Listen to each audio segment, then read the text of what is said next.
Yes, this is a long video, but to make it easy on you, I have time-stamped the entire video down in the video description.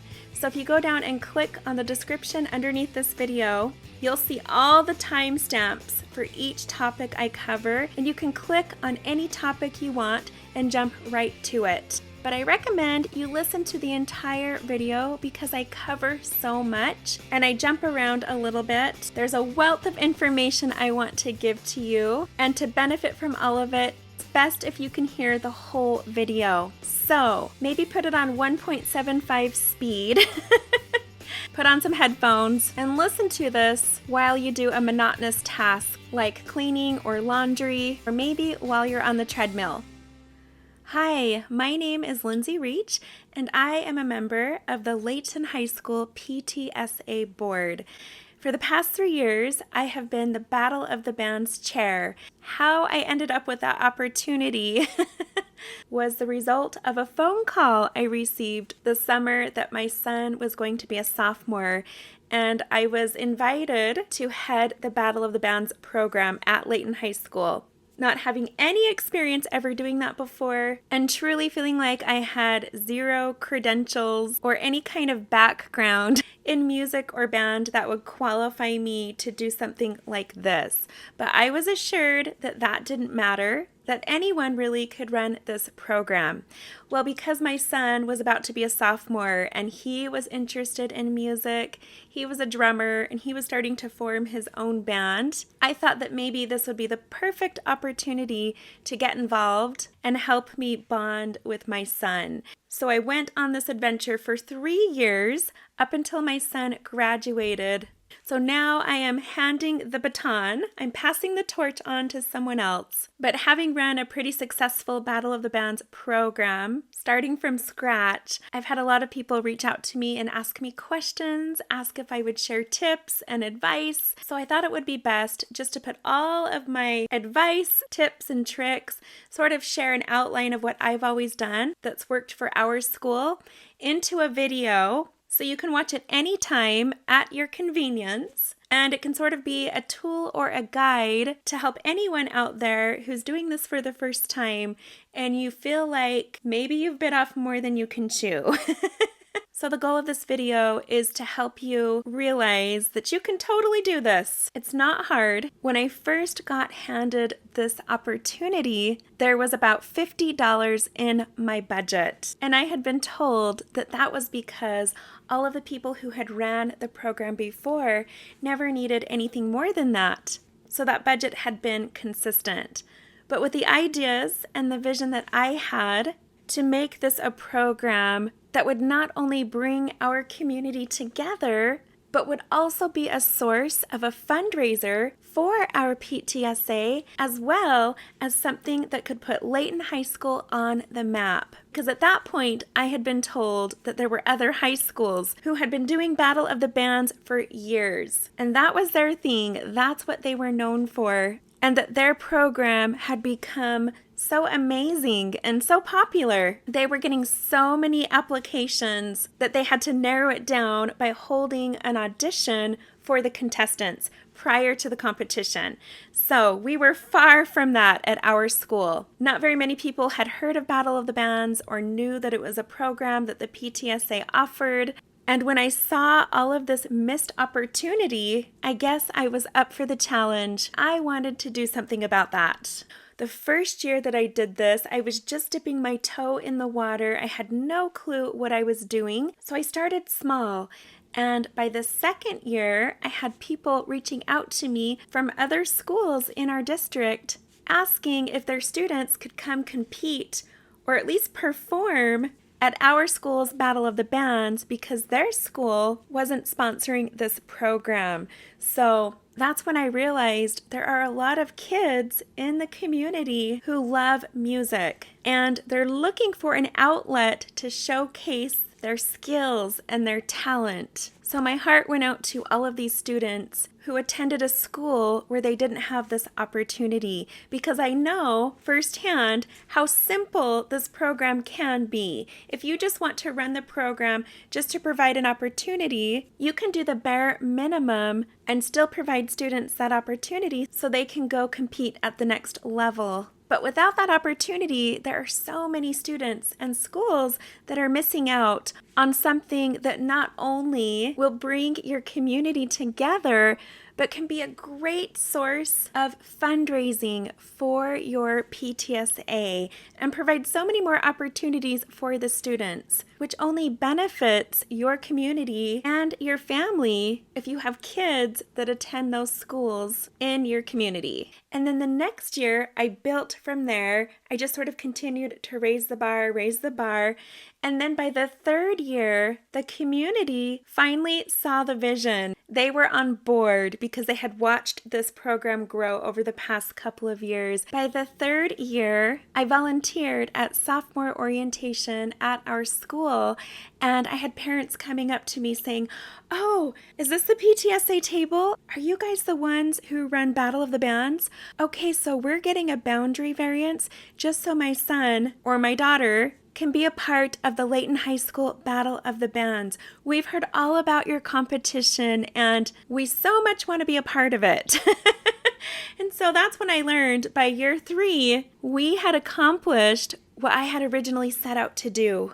Taking a program that no one had heard of and knew very little about and turned it into something that had finally put Layton High School on the map in the local music community, that all of the students and faculty knew about, that the community knew about, was self-funded, and brought in plenty of money, which could be used for the following year's budget, or we could put towards other PTSA-sponsored programs in our school. And at that point, as I had raised the bar as high as I thought it could go, I thought, okay, it's time to step down and pass this on to someone else with no pressure. Mission accomplished. Now, this doesn't just have to be a Layton High School thing. I'm about to share with you all of my tips and tricks so that you can also put your school on the map, if that's your goal. So in this video, I'm going to show you how to run a successful Battle of the Bands program at your school, no matter where you fall on the scale. If you're just getting started and you have no clue what you're doing, or maybe you're like me and you're trying to resurrect a dead program in your school, or maybe you've been doing this for a while, or this is something that your school has been doing for years, but you'd like to maybe tweak it a little, make it better, try some different things, or take it to the next level. Whether you're here or way up here, I'm confident that this video will be helpful for you. I'm going to walk you through from beginning to end of how to run this program, and I've broken it down into 3 phases. So we're going to talk about phase 1, which is the planning and setup phase, phase 2, which is the promotional and marketing phase, and phase 3, which is the actual event. Okay, so we're just going to go ahead and get started with phase 1. If you want to follow along and write this down, that might be helpful. I also have this entire checklist posted down in the description of this video, as well as all of the links. Okay, so the first thing you're going to want to do right at the beginning of the school year is secure a date for your Battle of the Bands competition. You're going to want to get started on this right away, sometime between August and September. Now, when setting up a date, it's crucial that you check with your school administration to make sure that date works. And let me tell you from experience, it's not enough just to look at the school calendar, because there have been times when we scheduled something when there was nothing on the school calendar for that night, and then come to find out there was an event happening that night. It just wasn't at our school. So you have to remember there's a lot of other clubs. You've got choir, band, all of your sports that may have something planned, but it doesn't show up on the school calendar since it's not going to be at the school. I learned this the hard way on year 1. My very first year, I went to the head custodian who's over scheduling the rooms in the building, and the night that we picked looked great on the calendar because he showed that the auditorium was available, and we even got approval from the school administration. However, there happened to be a very important band performance that night at another school, and it wasn't on the school calendar. So after we had already promoted and advertised and hung up signs and posters in the school and in the community, we found out that all of these band students and music students wouldn't be able to participate in the Battle of the Bands competition because they weren't going to be here, because they had to be somewhere else, which was required for their grade. So that was rough. I had to go meet with the school admin and try to get a hold of the band director to plan for a new date and then make sure that that worked with the head custodian. And then I had to go print new posters and new signs and make all of those changes. It was rough. So, a little word of wisdom: be sure to check with not only the head custodian or whoever is in charge of reserving rooms in the building, but to also check with the school administration. And I would include everyone on a group email. I would do the head custodian, the principal and vice principals, and possibly the choir and band directors, because that's generally where a lot of your students are going to be coming from who participate in the Battle of the Bands and open mic competitions. So you want to make sure they're available to participate.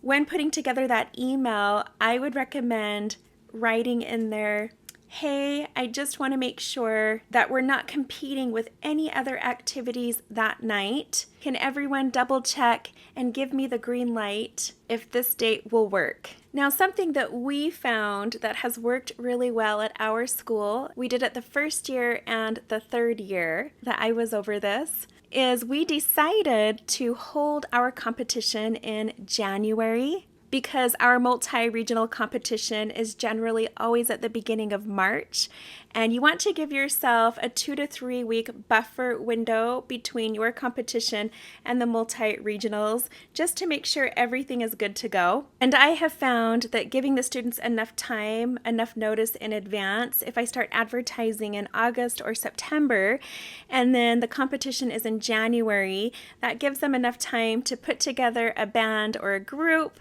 and then they have the Christmas break to use that time to practice, and then come January, we hold the competition. And we have found that it works really well if we team up with the theater department and we host our competition in the auditorium the week before their big theater production. So our school always has a big theater production in January, and they start promoting it the weeks leading up to that. So because we're using the same stage and it has all of the props and everything, we sort of cross-promote. And at the beginning of the event, when everyone shows up, I always let some of the theater kids come up and put in a plug for the big production, since we're using that stage. Oftentimes, it's the theater kids who compete in Battle of the Bands and open mic, especially open mic. So then, of course, you'll want to meet with the head of the theater department and make sure that's okay. We had to promise that we would make sure no one touched any of the expensive theater equipment and props, which we were able to do just fine. You're also going to want to make sure there's not any holidays or time off around the weekend of your event, because a lot of families plan in advance to go out of town. So we did make that mistake one year, and we had students tell us that they wanted to be in the competition, but their family had planned a trip. I personally recommend avoiding weekends to host your event. Friday nights and Saturdays generally are busy for people. People make plans and go out of town. So I have found having it on a weeknight usually gives a better turnout. And then you get to talk about the results the next day at school and announce the winners and keep that conversation going. Once you've got the green light on your date, then you're going to want to reserve the building or secure the location. Now, the policy in our school district is that we have to reserve all rooms and buildings through the school district. So, for example, I live in the Davis School District. When I Google Davis School District building rentals, the link always pops up. That's how I found it the first time. And you just follow the steps that are required to reserve the building. I thought it was pretty easy. I just had to pick a date on the calendar, select what it was for, explain what we would be doing, check off any boxes of things we might need. So the first year, I wanted to provide a drum set for the bands because having a son who is a drummer, it's a pain to have to move a drum kit. And some kids don't have access to a nice drum kit. So that's something I was able to reserve through the district, and they just pulled it out of the band room and they had it all set up and ready for us to go that night. Another thing you're going to want to have is a piano. Again, that's something you can select or write in the notes that you need a piano. And if you're reserving it through the school, the head custodian will make sure that that piano is set up and ready to go for you for that night. Now, you don't always have to have the event at your school, but the reason that I like to do that is because it's a place that everyone's familiar with. It's the center of our community. Everybody knows where the school is, how to get there. We have a big auditorium, so it's great. We want to sell a lot of tickets. We want to have a lot of seats available, so that's great. But I do know other schools that I've helped with who decided to host it in the commons or in a small area in their school, which worked for them because they did it last minute, so they weren't counting on charging for the event and selling tickets, so it didn't matter. But the thing about that is when you have it in an area like the school commons, the acoustics are horrible. You get a really bad sound, which is kind of unfortunate because it can affect how these students get judged. But anyways, if you're deciding to jump in at the last minute and host a Battle of the Bands, chances are you're going to have a location that doesn't have good sound or acoustics. So make sure you let the judges know to take that into consideration. Where families are recording this and the bands are recording these performances and they're wanting to share them on their social media pages, you want the sound to be good, so they have something of good quality that they can share and be proud of. Plus, it helps you out because they usually will tag your school or PTA or use those hashtags, which helps spread the word about your school's program. Now, it isn't free to reserve your school. Whether it's the auditorium or other rooms in the building, there's always a cost connected to that. They have to pay the custodians and janitors for setting everything up and then clean up afterwards. So there are fees attached to that. And all of that is listed and all of that is provided when you make the reservation. It's probably going to be different for every district, so I'm not going to quote a price on that for you, but it's generally pretty reasonable.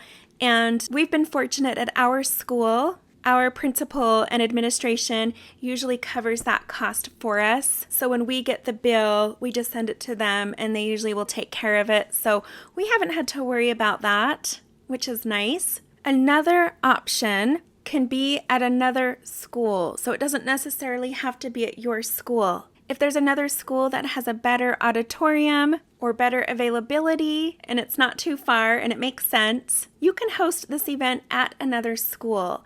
I've also talked to people who have brought up the idea of combining the event with another school. So they tag team, cross-promote, do everything together, which makes things a lot easier. However, I have found when hosting an event just for our school, the whole event usually takes 3 hours for the audience.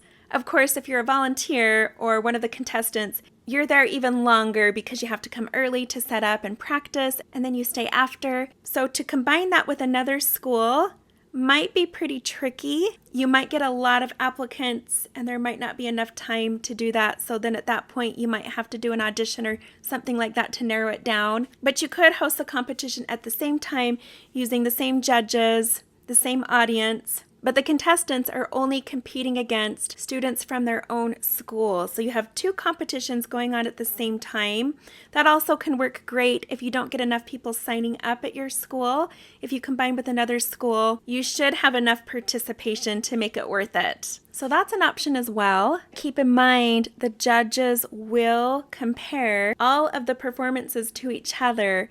So if you're partnering with another school and they have a lot of amazing talent, and you've got just a few students at your school who are competing, and they've never done this before, they're not very experienced, the judges are going to base their scores off of what they're seeing with these other students at the other school. So just keep that in mind. Another option where we live in Davis County is the Davis Catalyst Center. This is an additional school that students from other high schools can also take classes from and attend during the day. They offer additional programs like culinary arts, graphic design, pilot and aviation, medical assisting, and so much more. But they also have an incredible audio and video production department. And they want their students to get experience, so they like to provide them with opportunities. So there's a lot of internship opportunity where the school is open to people and businesses in the community reaching out to them and using their services to give their students experience. And it's free. So we like to use them for our sound at our competition. They come early, they set everything up, they do sound checks with all of the contestants to make sure everything sounds good, so the students don't have to be nervous because they know how they're going to sound. They've also come in and filmed the event for us so that we could offer professional video recordings and audio recordings to our contestants.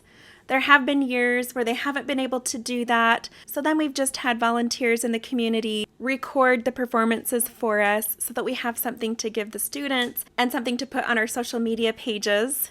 And then they've also contributed their services as a prize to all of the contestants in our competition. So last year they surprised us at the end of the night and said, every one of you who participated in open mic or Battle of the Bands, you get free recording studio time at the Davis Catalyst Center, which was great because it provided them with an opportunity to have a professional recording of their music. And they also do music video production.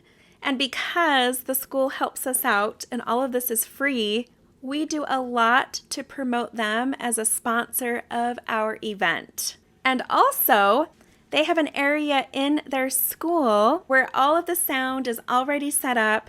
They have a stage, they have seating. So you can also host your Battle of the Bands and open mic event at the Davis Catalyst Center, which provides you with great lighting and sound and acoustics, but it is a small venue and the cost is pretty reasonable. I want to say it's something around $50 to $150 or something like that to reserve that, but it covers the cost of everything. You can also charge tickets at the event, which will help cover that cost. I recommend wherever you live, reach out to your local tech schools, community colleges, places where students need to do internships, and see if you can get an audio crew, a video production crew to come participate at your event. Now, of course, you can also use the audio department at your high school. If there is an audio teacher, usually it's something they have their students help with. You can also talk to the theater department to get some connections. But either way, I highly recommend you plan in advance to have someone there to do your audio. Okay, so now that you have a date and you've reserved a location and you've got the green light, next, you're going to want to make sure you understand the rules of the current year's competition. This is something I'm not going to include in this video because it seems to be something that changes every year or so. I know this last year was the first time in Utah where everything went digital and things got a little bit crazy because we weren't used to that. But I just went through and figured it all out, worked through all of the kinks. And then I was able to go help a few other schools who had decided to host a competition last minute and requested my help. I was able to show them how to do that, how to hurry and set all of this up online, receive applications, get it going, how the judging worked because it was all done online. Prior to that, it wasn't. So I'm not sure how it will be this year or next year. So I'm just going to leave that part out of the video. I would highly recommend that when you get to this part on the checklist and you're ready to read through the rules of the competition, you double check with the State Battle of the Bands chair and just make sure you're understanding everything correctly. And then, once you have it all figured out, especially after you've successfully hosted your event, it would be extremely kind if you reached out to some of the other schools in your area who may have questions and aren't sure what they're doing and offer your help. I think it's something you can easily do through FaceTime or a Zoom call where both of you can be on your computer screen and you can walk them through what to do. As soon as you are familiar with the rules of the competition, you feel like you have a pretty good idea of how it will run, you're going to want to set up a place online where you can share this information. This is something you should link to with a QR code on your posters, signs, and advertisements. So I set up an Instagram page just for Battle of the Bands and Open Mic, which I found to be the best way, the fastest and most effective way to reach the students and the faculty and the parents when I needed to get the word out about something pretty quickly, especially if it was urgent. So you're going to want to have a page set up, whether it's an Instagram page or a YouTube channel. I have a personal YouTube channel, so any videos that I made, I just uploaded them to my channel and then marked them as unlisted. I also set up a blog page. I know that's kind of old school, but it's always worked for us. So I set up a blog page, and that's where I would also post an introduction to the competition that year, where I would post updates and information. You can have multiple links. So I put links off to the side in the little menu bar of where they can go to download the rules and the application for the competition. Basically all the links that they're going to need, I put those in a little menu off to the side. In fact, I will have all of these links down below in the description of this video, also in the comments for your reference. If you just want to go click there, you can see what it is that I did to help give you an idea. So once you have an understanding of the rules and you've set up a place, whether it's an Instagram page, a YouTube channel, a blog, or all of the above, you're going to start putting all of the important information on there, and you're going to want to create a welcome post, a welcome video, something to let everyone know that your school is hosting a competition so they can start getting ready and start thinking about it. It doesn't mean you have to have everything ready to go at that point. You can start putting it out there and letting people know, or at least just have a place set up so that when you're ready to start posting on social media and putting out posters in the community, that you can link it with a QR code to a place where people can go to get more information. Now at this point, I personally like to put together a short 5-minute or less video with my face so people can see who I am. I think it helps them feel more comfortable about wanting to enter the contest when they can see a face. It feels more personal, and I will just use that video to quickly get people excited and explain the very basics of the competition that year. And I do my best in that video to help put the students at ease and help them feel like they can do this. I find that when I use that approach, when I say, hey, we would love for you to come, whether you've done this before or it's your first time or you're self-taught or an amateur, it doesn't matter. We want you in this competition. And I point out all of the benefits so the students will want to do it. I let them know, don't think you have to be the best singer or the greatest band to be able to do this competition. We need you, otherwise we won't be able to have a competition. So we're just grateful to have anyone who's willing to sign up and participate. And then I start to list all of the benefits. So with our competition, they get free stuff. We give out all kinds of prizes and swag. We give a little bit of coaching. They get an opportunity to perform live on a stage in front of a live audience.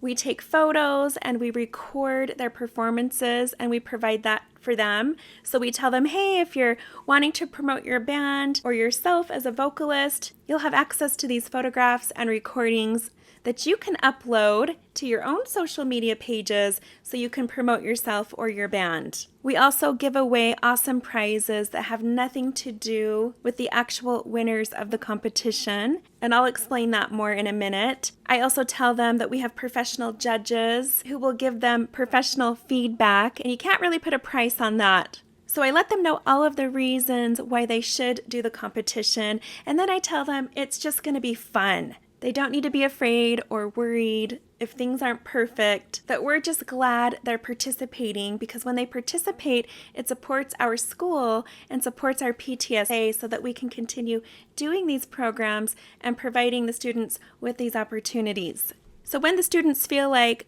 they're doing us a favor by participating in our competition, they're helping us out, they're more likely to want to participate. So if you decide to make an introduction video, that's going to be the first thing you want to post on your social media. You're going to want to pin that video right at the top so that people always find it.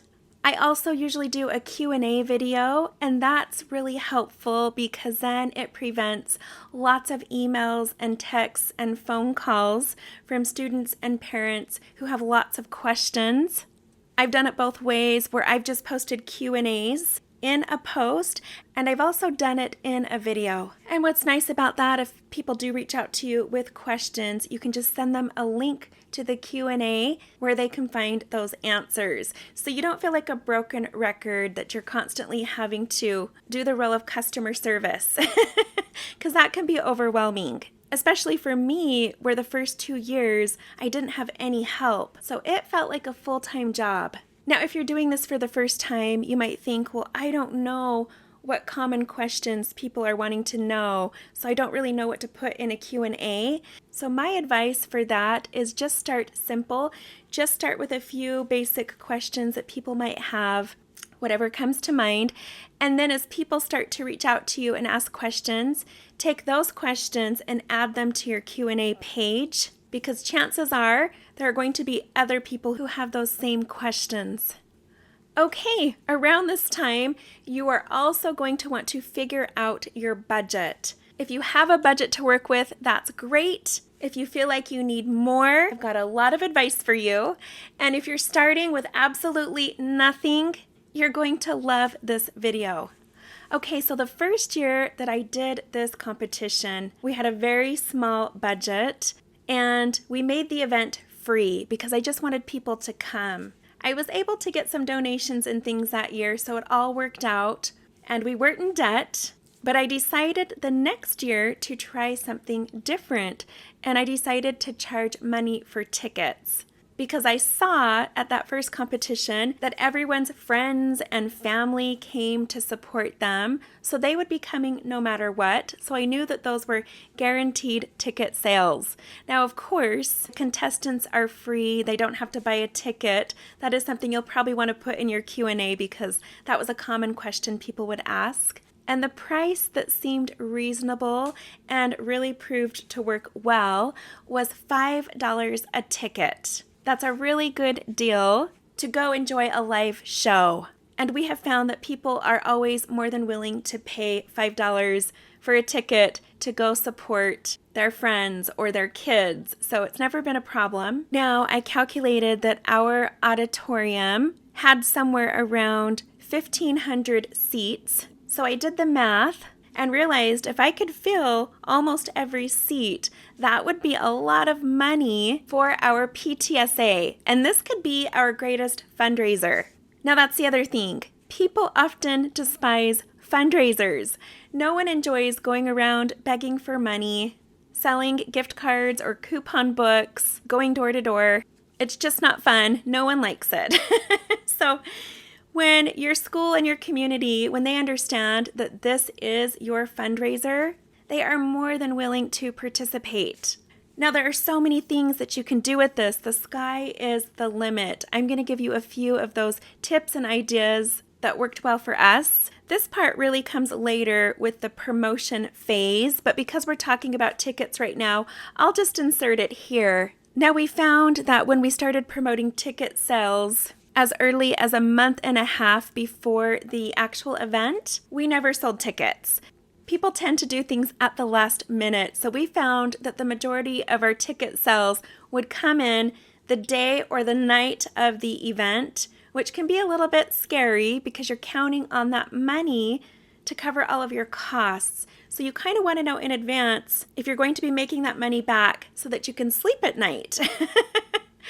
So there's some ways around that so you don't have to worry. We did an early bird sale. which is something that we promoted online on our social media pages with the school announcements in the school newsletter, where we tell everyone today is our early bird special. The first 25 people who buy tickets are going to get X, Y, and Z gift cards, whatever that is. And we'll talk more about that in phase 2 of this video. Whoever buys tickets on this day will get a free ticket to go with it, so a buy one, get one free deal for the early bird special. So you can do both. You can say, not only does everyone get a free ticket when you buy a ticket today, but the first 25 people who purchase tickets are also going to get a $15 gift card to Chick-fil-A or, whatever that happens to be. And we'll talk more about that in phase 2. We found that that worked really well. So when we started running these promotions, we would get lots of ticket sales coming in that day, which is great because we would find that there would be students who wanted to go, but they didn't have anyone who would go with them because maybe their friends didn't want to buy a ticket or they didn't have the money to buy a ticket. So we found that when we would do the buy one, get one free, it was so much easier for the students to want to jump on that because then they could give a free ticket to their friend, so they wouldn't have to go alone. This worked really well. We also noticed that students would split it up, so they would do the buy one, get one free, and instead of one student paying $5, they would go in on it together at $2.50 a piece, which was great. Whatever works, right? Now, our ticket sales had to be done through the school district, so we would just go down to the main office. I would just call in advance. If I had to be at the school that day for a PTA meeting, I would just call in advance and say, hey, this is Lindsay from the PTA. Could you print me a report of the current ticket sales for Battle of the Bands? And I will be in around noon to pick that up. And it was great. I would show up for the monthly PTSA meeting and I would go right to the office. There were those reports all ready for me. I could look and see who the first 25 people were who bought tickets so we could make sure they got their gift card and then mark next to all of those names that these were all the buy one, get one free ticket holders so we could use that report on the night of the event. Now in our announcements, when the students are wondering, okay, was I one of the first 25? And if so, how do I claim my free gift card? We would make an announcement the following morning over the PA system. Sometimes I would make the announcement or I would have the student government make the announcement since that's what they do every morning. And we would just read off the names of the 25 students who won those gift cards. And then you can work that out however you want. You can leave it at the office and ask the secretaries, hey, as the students come in, would you mind just checking their name off the list and then giving them their gift card? Here's the box of all of the gift cards with their names on them with sticky notes. Or you can take it up another level, which I highly recommend, and you plan a promotional event that week or the next week during lunch in the cafeteria or in the commons area where all the students like to hang out, and you let them know about this upcoming promo event to promote Battle of the Bands and Open Mic. And that's where they're going to pick up their gift card. Now, if you have someone on your PTA board who does membership perks, that's something that we've done at our school. So once a month, we show up in the cafeteria or the commons, and we give out something free to all the students who are members of the PTSA. So we have a printout of all the students who have paid those fees, and they come over, and if they want a free slice of pizza or a free donut, whatever it is we're giving out that day, we make sure that they're on the list, and if they're not, they can still buy a piece of pizza or a donut. They just have to pay for it, or they can go over to the office and pay a PTA membership fee and then come show us the receipt. Or they can do it online on their phone through the school district website through their account, and they can show us on their phone, and then they get their free slice of pizza or donut, whatever it is. So we usually have those tables set up once a month in the school. So that's another opportunity where you can tell all the kids to come over and get their free gift card for being one of the first 25 to purchase a ticket to Battle of the Bands. And then that's a great opportunity because when they come over to claim their gift card, then you can tell them all about the benefits and perks of just joining the PTSA. Like, hey, thank you so much for buying a ticket to Battle of the Bands and Open Mic, because that money you spent on your ticket goes towards this event and supports this program for our school and supports all of the students. So thank you so much. And then you can take that opportunity to say, hey, if you'd like to be a member of the PTSA, you don't have to do anything. It's pretty much just a donation that helps out our school's PTA or PTSA, but you get free perks every month. You get to come to this table every month and get donuts, pizza, drinks, coupons, gift cards, whatever it is. So I always say, make the most of every opportunity. Never miss an opportunity to educate your school about your PTA or PTSA and about these programs. Now, another option for your budget is applying for a PTA art grant. I will have a link down below if you're interested in that. That is something I did last year. It was pretty easy. I went online, filled out the application. It didn't take me very long.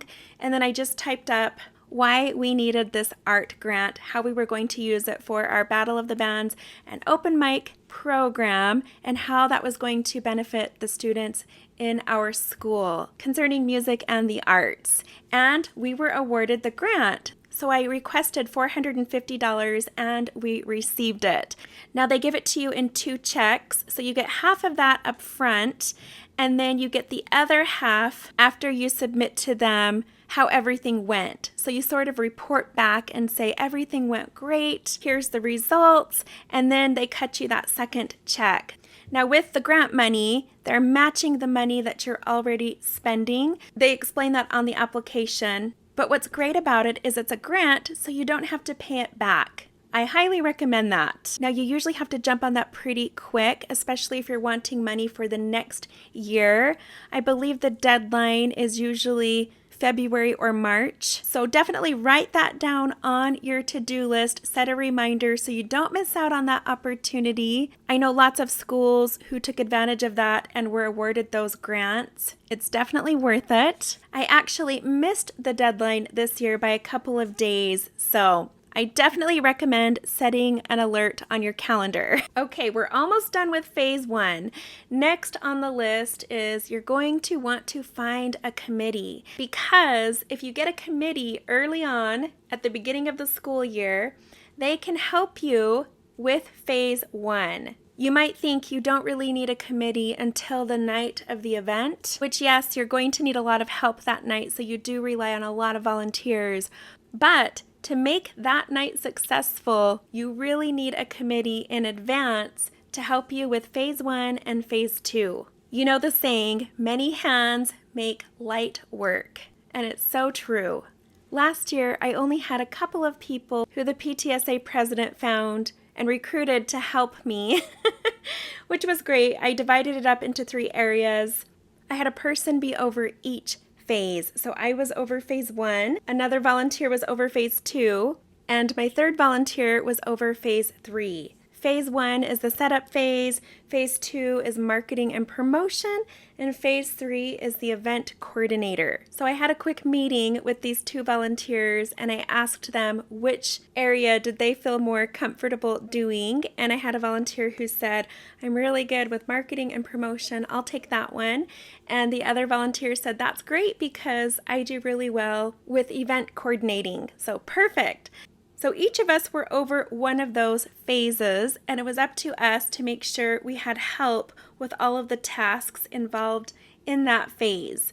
So we definitely would help each other, but there was only one person over making sure all of those things got done during that phase, which worked great. I did, however, have a volunteer pull out before we really got to her phase, because life got busy and she didn't think she'd be able to do it anymore. So I recommend having at least 5 people on your committee so that if someone pulls out, you'll have someone else to carry that load so it doesn't all fall on one person. Now, at that initial meeting, when I met with my 2 volunteers, I put together a list of each of the phases and each of the tasks under those phases and just kind of went through those with them at the beginning of the school year so they knew what to expect, to make sure that we were all on the same page and to answer any questions they might have, and it worked great. In fact, during any of these phases, always go to your students first for volunteers.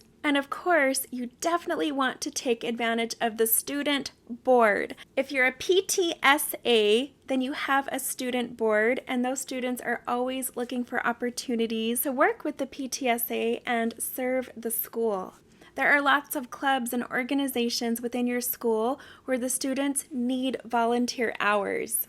So check with your school administration and say, hey, which clubs or programs do you think might be willing to help us with some volunteer work?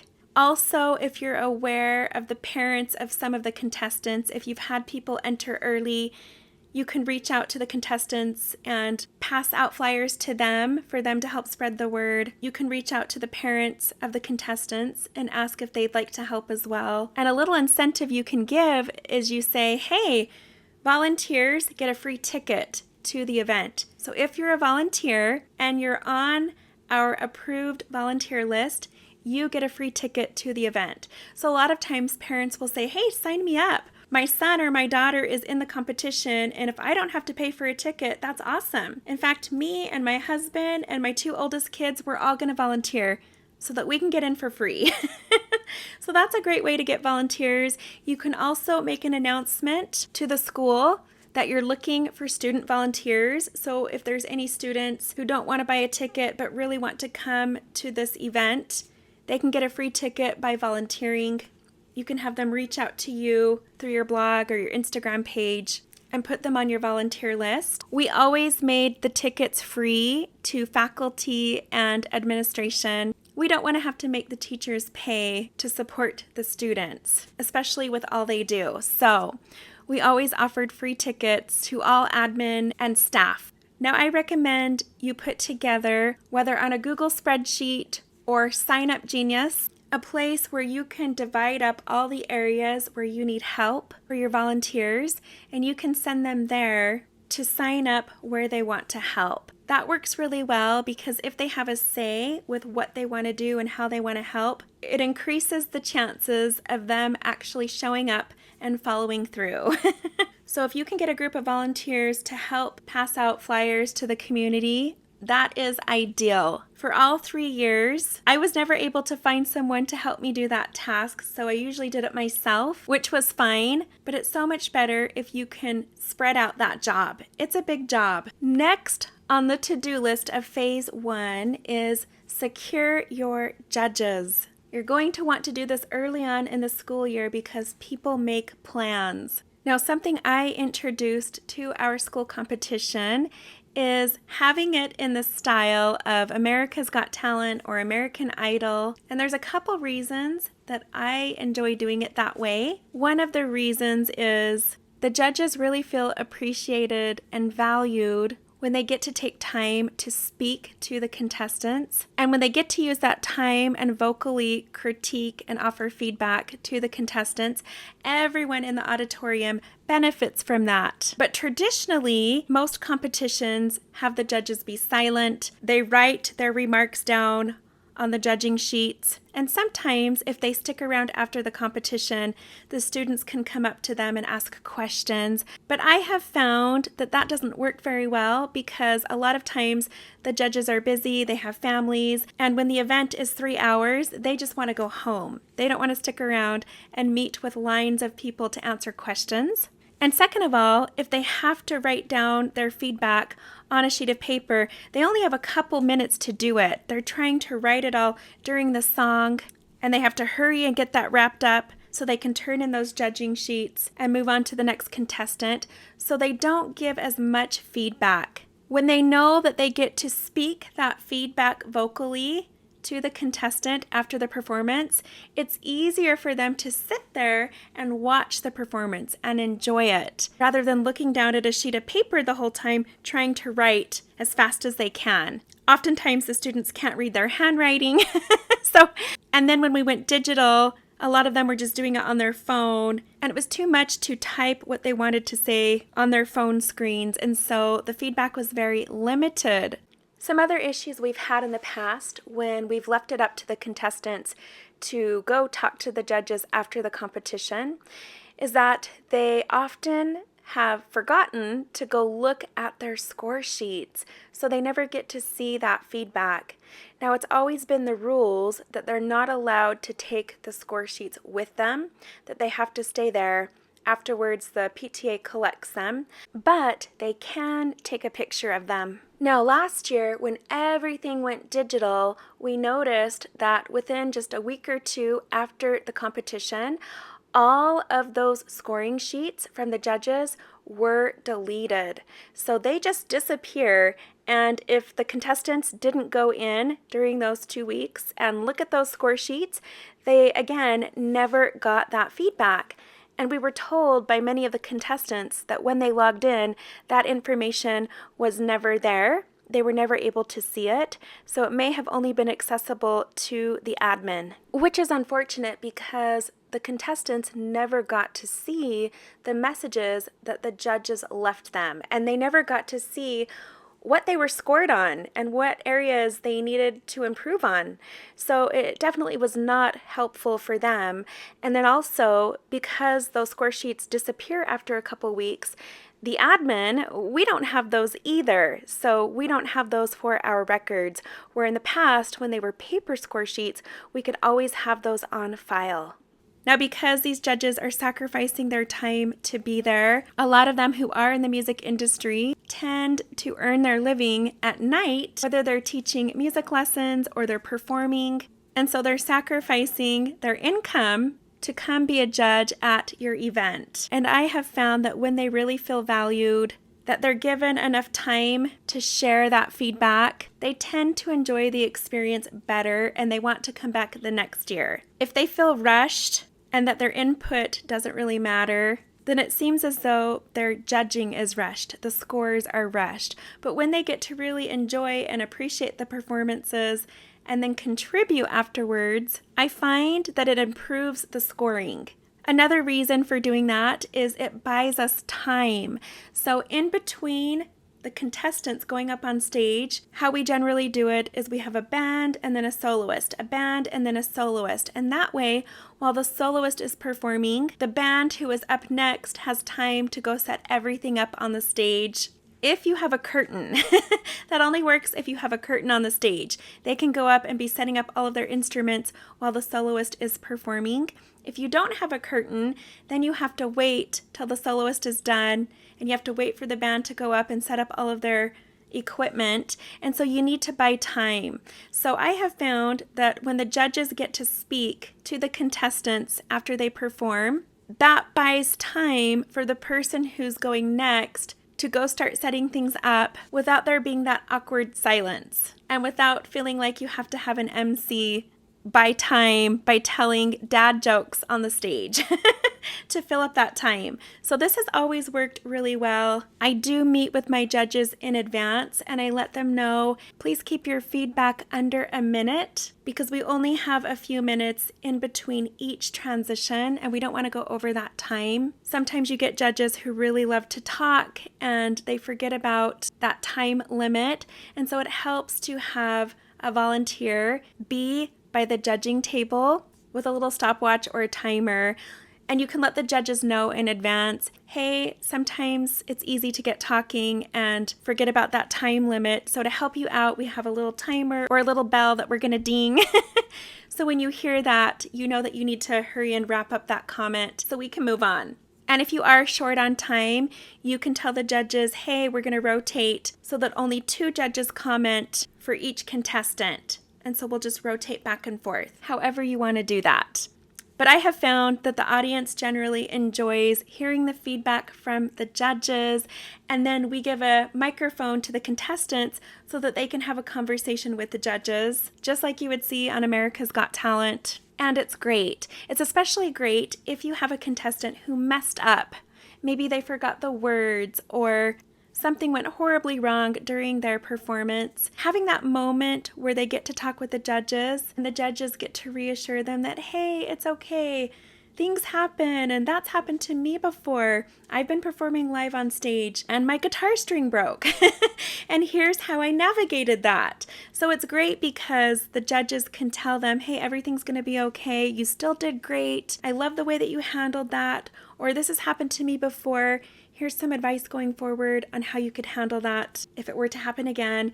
So it helps kind of break the ice. It helps put the contestants more at ease. And they generally get a lot more feedback from the judges when you let the judges have a voice versus just having them write something really quickly on a sheet of paper. And sometimes the contestants never pick up those judging sheets because they forget to, or someone collects them and takes them away, so they never even get to see the judges' feedback. And I've been at a few competitions where I've seen that happen, and it's unfortunate. When selecting your judges, you definitely want to make sure you find people who don't have any connections with your contestants. So you're not going to want it to be parents whose students attend that school, or a member of the school faculty, because you don't want there to be any bias. So I like to find judges who their kids are grown up or their kids are really young, so they're not attending high school. And I like to get a variety. I like to get a couple of women judges, a couple of men judges, judges that are older, more seasoned and experienced, judges that are younger and fresh and appreciate that younger sound. So you want a variety. You don't want all of your judges to be the same. I've been at competitions where the judges were all the same. It wasn't fair to the other genres who were just as talented, but because the judges didn't like that type of genre, they scored those contestants pretty low, which isn't fair. So to help get rid of that bias, you definitely want to mix it up. You want judges that are different genders, different ages, at different seasons of life, but you definitely want to make sure they're not connected to your school, so there's no bias. It really, really helps promote your event and gives you that credibility when you find judges who have valuable experience. I just used my own personal connections to find my judges, but there have also been times when I've had judges cancel at the last minute, so I had to go on to Facebook and reach out to the community and say, hey, can you recommend someone to me who can come tomorrow night, who has some kind of a background in music? And it's worked every time. It's always worked out. But I've had someone who is a record producer, who's worked with many Grammy award-winning artists in the music industry, and I was able to list his whole resume on the blog and on the Instagram pages so the students could see, hey, there's going to be someone there who's in the industry, who has connections. This is a great opportunity, right? I've also had people who have recording contracts and have performed many times on TV, on the radio, have done world tours. People who live in Utah and who live in Davis County. I've had musicians who teach lessons, whether it's drums, percussion, guitar, so that they are able to really understand those instruments and give really good feedback to the students. They have an ear, they know what they're listening for. And I've had judges who are amazing vocalists and who have performed in major competitions all over the world. I think it's helpful if you can find someone in each category. You definitely want vocalists who are singers so that they can help judge the open mic. You also want people who are musicians and play instruments so they understand how to judge the sound that they're hearing and the skill of the students. You want judges who have experience performing, whether with dance or choreography, so that they can help give good feedback to the students. Because a part of this competition is showmanship. You do get judged on that, so it's helpful to have that feedback from someone who knows. Anyways, I have found just from asking around, if you're willing to ask around on a community Facebook page, chances are very likely you're going to find someone who knows someone who would be willing to come be a judge at your event. And you want to find these judges early on so that they don't make plans or have a concert or a show that they're doing at the time of your event. So find them in advance, early on in the school year, have them commit, and then keep in contact and communication with them throughout the months leading up to the event because you don't want them to forget about it.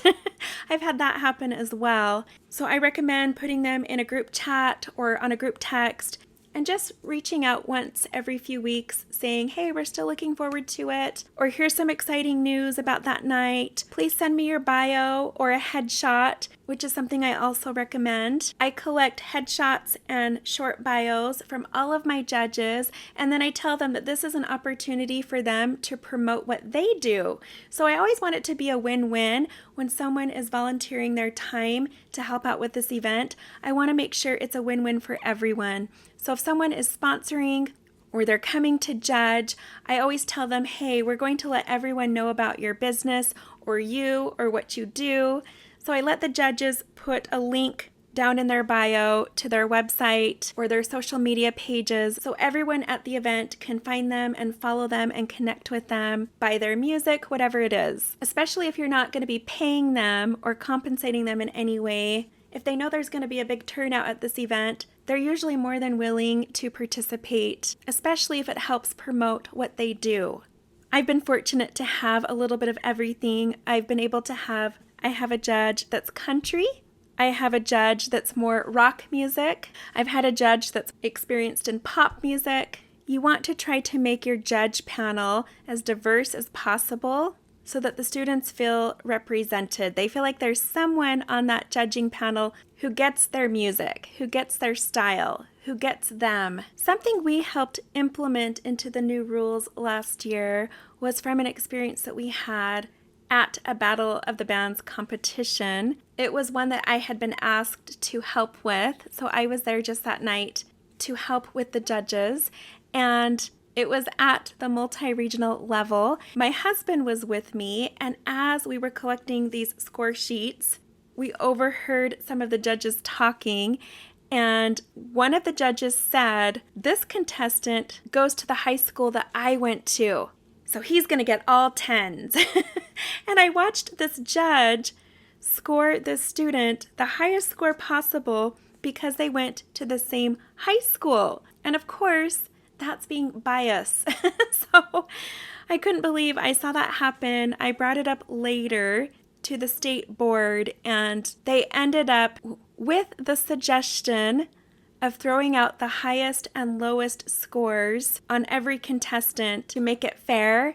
And they ended up implementing that into the rules last year, but from what I understand, a lot of the schools weren't aware of it or didn't use that rule. So just something to keep in mind. You can't make up your own rules for your school. You have to follow the official rules of the program.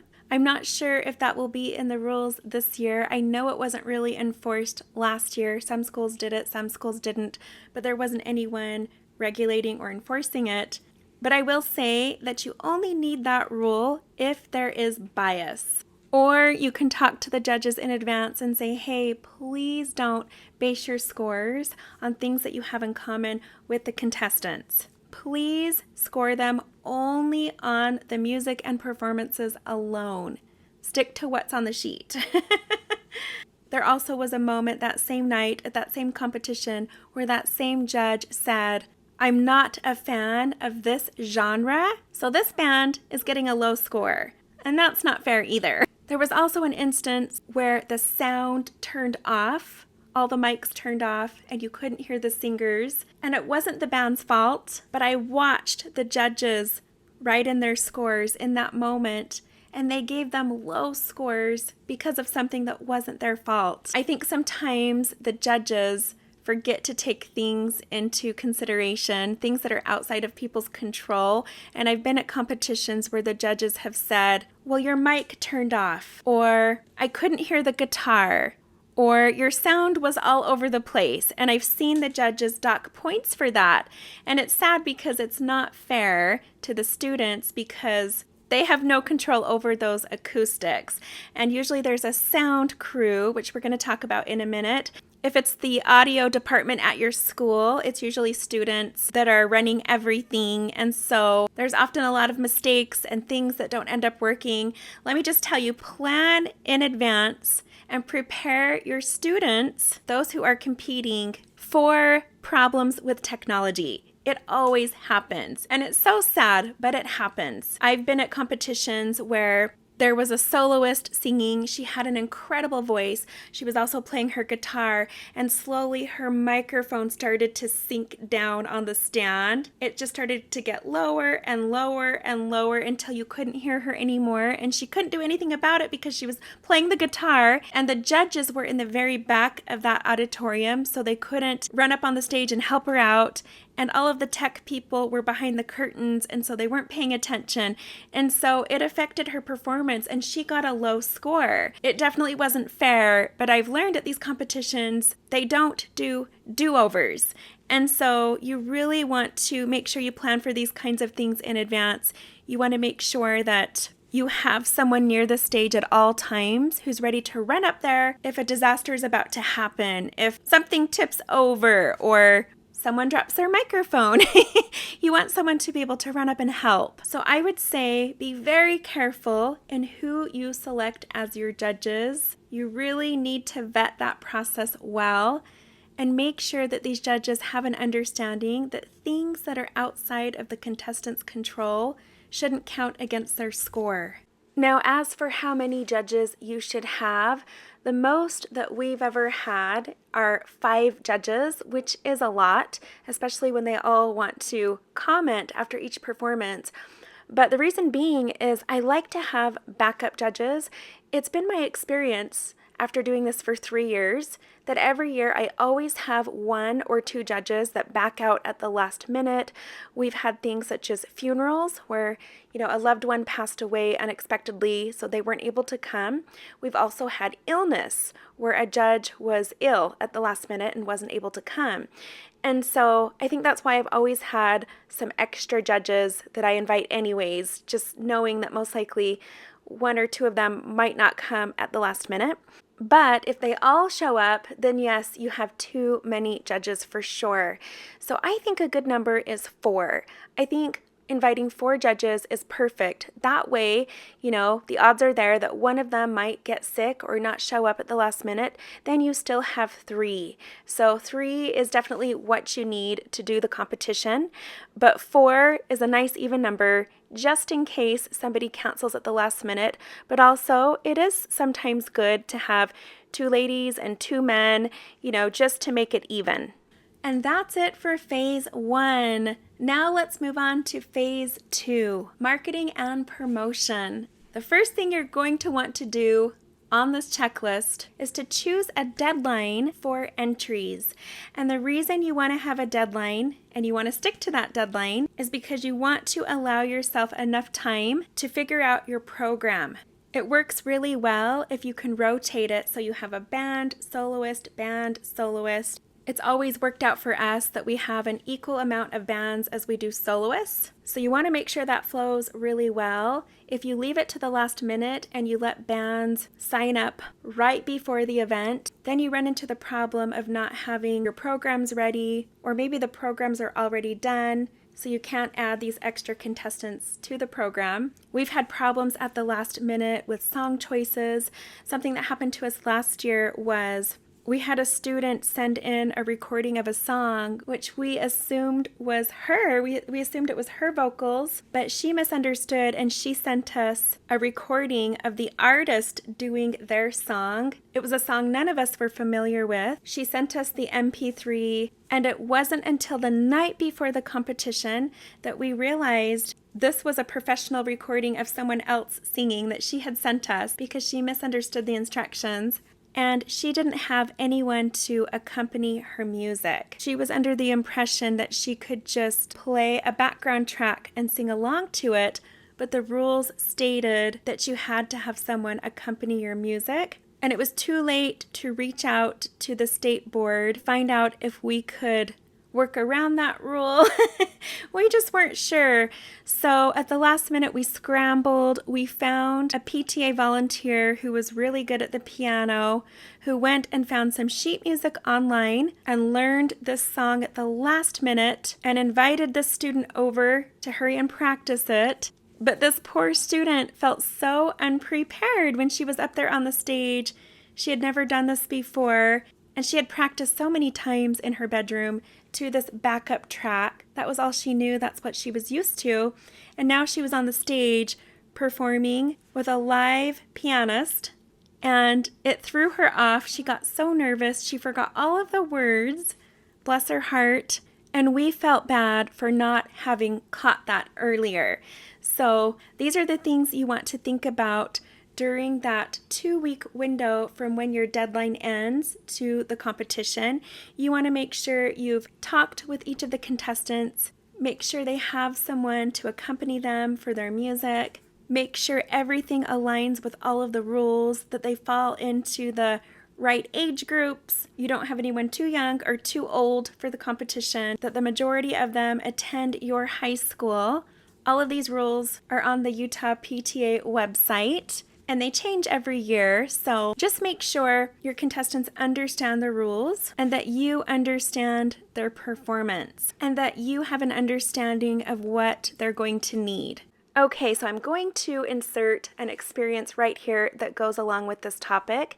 So the first year that I did the competition, I didn't think that I would need to see the contestants' performances before the competition. It just never even crossed my mind.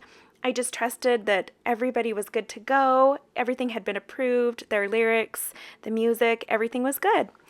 Well, the night of the competition, everybody got up, did their thing, and there was one band in particular where I realized in that moment what had happened, but the name of their band was strategically chosen so that when it was abbreviated with just the initials, just the first letter of each word in the name of the band, it created a very inappropriate acronym.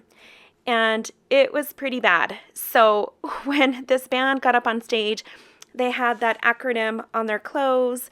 There were people in the audience that had signs they were holding up and paint on their faces with the letters of the name of the band, which created a very inappropriate acronym, which then I realized that's probably what that song was about. So there was a song that they did, and realizing what that acronym meant totally changed the message of the song that they were performing. And I had a lot of parents come up to me afterwards who were really upset about that, but not just about the acronym, but also that they felt that this band kind of just threw themselves in at the last minute and that it was more of a joke. They were just trying to be funny. The parents felt that they didn't take the competition seriously, and so it was a shame for all the other contestants who had practiced really hard and put a lot of time and effort into their performances. So there were some parents that were very upset that we had allowed this band to enter the competition where they clearly couldn't sing, couldn't play instruments. They were just kind of running around on the stage, and that was definitely a learning lesson for me. And I think if I recall, the night before the deadline, they didn't quite have all of their recordings, and so they sent me just a little bit of what they had, and we let that slide. And I learned that lesson the hard way. I learned that going forward, all music and performances should really be screened, and this is definitely something that you can go over with the bands when you have the Zoom meeting before the competition. We'll talk about this later in the video, but it's really important that they know that they can't be doing things like that, and if there's anything inappropriate, especially if it goes against the rules of the competition, they can be disqualified. So I remember being caught in an awkward situation when the parents came up to me very upset because I myself was surprised, but I was taking the heat for this, and I had no clue that this was going to happen. And so it's really important to double check, what are the costumes that the bands and the soloists are going to be wearing, and double check the names of the bands so that they don't have any alternate meanings that could be offensive or inappropriate. And then again, go over the lyrics and the messages of the song and make sure that, again, they're not something that's going to be inappropriate. It seems like common sense, but with so much going on, and especially that first year, I was doing everything myself. It was something that I easily overlooked. So if it means having a committee that screens all the music, then I would definitely recommend that. Something else to add to your to-do list is design your posters. Posters, flyers, whatever it is, you want them all to be the same and it's very ideal to have a theme. You don't want to have different people making all kinds of different posters and signs that don't match. So you're definitely going to want to have someone who's good with design and graphics or who's artsy be over this assignment. Now again, whoever you assign to be over phase 2 doesn't mean they have to be the one performing these tasks. They can recruit people or volunteers to help them do these things, or you can provide them with volunteers to help them. You just need someone to be over it, who's checking off the to-do list and communicating with all of these people who are part of that phase so that it doesn't all fall on you. But definitely have someone who's good with designing posters, make posters, flyers, and graphics that all align, that all match, that all coordinate, so that you can post it on your social media pages. You can hang them throughout the school, throughout the community. And so when people see them, they immediately identify that poster, that flyer, that announcement with your school. I've done things where I've incorporated Layton High School colors into the competition, and then I'll always have a fun accent color that I change each year. One year it was neon yellow, another year it was purple, another year it was a neon green. But the Layton High School colors are blue and white, and so I wanted something to catch people's attention, so I threw in an accent color. Something bright and neon works every time. And again, I will have examples in my links down below. You can click on my old posts and pages and see what I've done in the past. But you definitely want to communicate on that poster a visual that tells people from far away or who are walking past it pretty quickly that this is something music related, something eye-catching that tells people, hey, this is a music competition. And then you want to have just enough text on there to give them the information that they need, something exciting that will pull them in and cause them to be curious so that they'll want to scan the QR code on your poster and learn more. So you don't want to put all the information they're going to need on the poster because you're going to overwhelm them. You want to give them just enough information to get excited or to be curious so that they will go to your page and learn more. You want to make sure whatever QR code you put on those posters actually works. We've had that happen one year where we had the wrong QR code and the posters were already printed and we had to go print new codes and stick them on all the posters all over the community. That's a nightmare. So make sure everything is working in advance. Whoever's over that phase should approve the posters and graphics before they go out. Make sure the dates are right, the times are right, and the wording is right. Now, as far as printing these posters, usually your school district will have a very inexpensive option. At the Davis School District, you can go right to the district and print flyers, posters, all kinds of things for cost only. So it is so cheap to print. Versus taking it to FedEx or a local business, you're going to pay a lot more, usually 3 times more. With the Davis School District, you can submit your order online, so you can just go right to the website, send them your graphics, and then they will print it and deliver it to your school. And it's completely free. So you don't have to get on the freeway and drive there and pick it up. You can just go pick it up at your school. And you can select from any of the schools to have it delivered to. If you choose that option, I highly recommend you give your school office a heads up. Last year, we had the school district deliver all of our posters to the main office, but they didn't tell anyone who it was for. It was just in an enclosed box, and the staff in the office didn't know who this was for, what to do with it, and so they ended up sending it somewhere else. And it took us a couple of days to finally track down those posters. So make sure you give the office a heads up if you're going to have something delivered to the school. Now, once you have the posters, I think it's great to get the students involved. So where do you want to hang these flyers? Let me tell you, this works great with trying to find sponsors. So I would walk into local pizza places, entertainment places, all the places where high school students like to go and hang out and spend their money. Usually these places have a little area where there's a bulletin board, a place where they post signs, And I would just ask to talk to the manager and just say, hey, would you be willing to support Layton High School by letting us hang a flyer in your business? We have this upcoming competition. It's a big community event. Could you support us by helping spread the word? Can we hang this flyer in your business? And 9 out of 10 times, people always say yes. And when they start to hear you talk about how amazing and big this event is in the community, what usually happens is, especially if it's the manager, they will tell you, well, hey, can I somehow be a part of this? Can I do more to help? Would you be willing to put in a plug for my business if I donated some t-shirts or gift cards, or I catered it and I fed all of your volunteers and contestants? And that's when you say, absolutely. We would love to have you.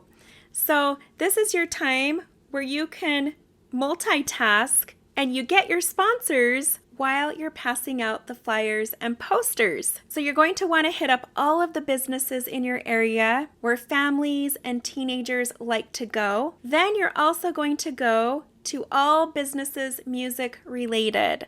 So here where I live, we have Riverton Music, we have Guitar Center, and we have other businesses where people can take music lessons or buy instruments. These are the places where you're going to want to promote this event. And again, you go into the business, ask to speak to a manager, and you just say, hey, would you be willing to let us hang a flyer in your business? A lot of our students and their families are customers of your store, of your business. Usually when you put it that way, they're more than willing to help you out. And then if you feel comfortable enough, you can say, thank you so much for helping us out. We would love to put in a plug for your business because of your support. How would you like us to do that? Would you like us to add your business in the program? Or we can give you a shout out on our social media pages. We can mention you in the school announcements, in the school newsletter. You can even have something printed up that shows them, hey, here's the different ways that you can help be a sponsor if you're interested. Because you're hanging this flyer in your business and you're helping us out, we'd like to help you out. Here's the different ways we can help you out. We'll mention your name on a list of businesses in our program. But if you'd like to donate prizes for the contestants, or gift cards or food or anything, if you'd like to donate anything from your business, we will list you as an official sponsor, which means you can hang a banner on the night of the event. You can come set up a table. You can come sell your products or services in the lobby of the event. We can post advertisements for you on our social media pages. You can come to one of our promotional events during lunch when all the students are there. We'll give you the microphone. You can say whatever you want. You can be a part of this or that. You can just give them a bunch of options. And it's been my experience, again, 9 out of 10 times, they always say yes. So this is how you're going to get your sponsors, which is going to give you your prizes for the contestants, gifts for your judges. You can also award prizes to some of your audience members. I'll give you some ideas about that in phase 3. You can also use these gifts to give to your volunteers or your board or committee. So the sky is the limit. So your best bet is to go with businesses, especially food establishments that are located the closest to your school. All the places where the kids go eat at lunch. Another good option is brand new businesses. Do a search for places that are opening up or have just opened up. They are always looking to spread the word, and they're usually going to be more than willing to work with you. I'm going to give an example of that. So the second year that I was over this program, that was the year we decided to sell tickets. And so we weren't sure how to do that. Someone suggested I go on to Eventbrite. So I went and I listed it on there, which had its pros and its cons. Eventbrite keeps a large percentage of your ticket sales. So we brought in about $1,500 that night, and I only got to keep about $600 of that. So that was a con, but the pro was that because Eventbrite goes out city, state, nationwide, local businesses started reaching out to me and saying, hey, I just found out about your competition on Eventbrite. Can I be a part of it? So we had Raising Cane's, who had just opened a location in Utah, contact me because they found us on Eventbrite. And the manager reached out to me and said, hey, we want to sponsor your event. So I had to go online and fill out some paperwork for that. And then I went and met with the manager, and he said, I want to feed your whole PTA board lunch. So at our next meeting, Raising Cane's catered that PTA meeting and brought in all of this chicken and fed our whole board. And then they donated a giant gift basket to the first place winner. And then they donated lots of gift cards that we gave out as prizes to some of the audience, some of the contestants, some of the volunteers. We also let them set up a table in the lobby of the auditorium. So as people were coming in that night, they had a giant prize wheel. While people were waiting in line for the doors to open, they could spin the prize wheel and win more free stuff.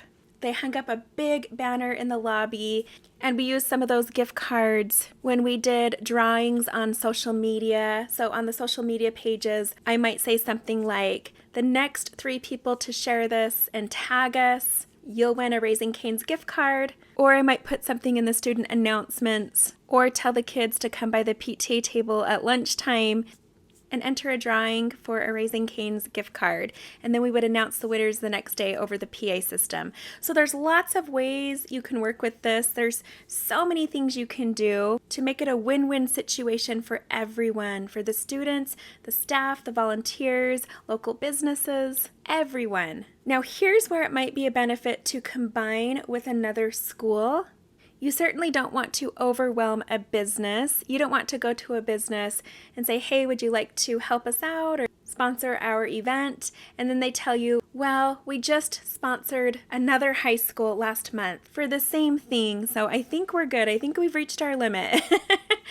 So if that's the case, if you have schools that are close together and you share a lot of the same businesses, then it might be ideal to join efforts and host an event together, which would actually be even more appealing to the local businesses, because you can say, not only are we going to promote you in front of our high school's audience, but also this other high school's audience. It's a 2-for-1. That way you're not overwhelming local businesses, you're combining those efforts, working together, and it's really a win-win for everyone. So just to give you some examples of how this has worked for us in the past, Riverton Music has been great to work with. As far as I know, we've been the only school reaching out to them to sponsor our event. I'm hoping that they would be willing to sponsor other schools as well, but we have developed that relationship, and so it's all about relationships. If you develop a relationship with a business and they have a good experience with your competition, chances are very likely they're going to want to do it again the next year and the next year. And if they're devoted to your school because you've built that relationship, it's likely that they're just going to want to stick with supporting your school. But if they don't have a limit on that, I don't see why they wouldn't want to reach out, branch out, broaden their horizons, and support additional schools. Some businesses have a limit where they can only give away so much within the fiscal year. A lot of them use it as tax write-offs, so it's no problem. But that's why you want to get started on this early and not leave it to the last minute. Usually if you do it at the end of the year, businesses will tell you, well, we just donated everything for this current fiscal year, especially during the holiday season. So you're going to have to wait until the next fiscal year. But if you catch them around September, October, early November, they still have room to give things away. So that's a good time when they're more than willing to help. So each year we've had Riverton Music donate guitar amps for the competition. That was something I asked them to do, and they were more than willing to do it.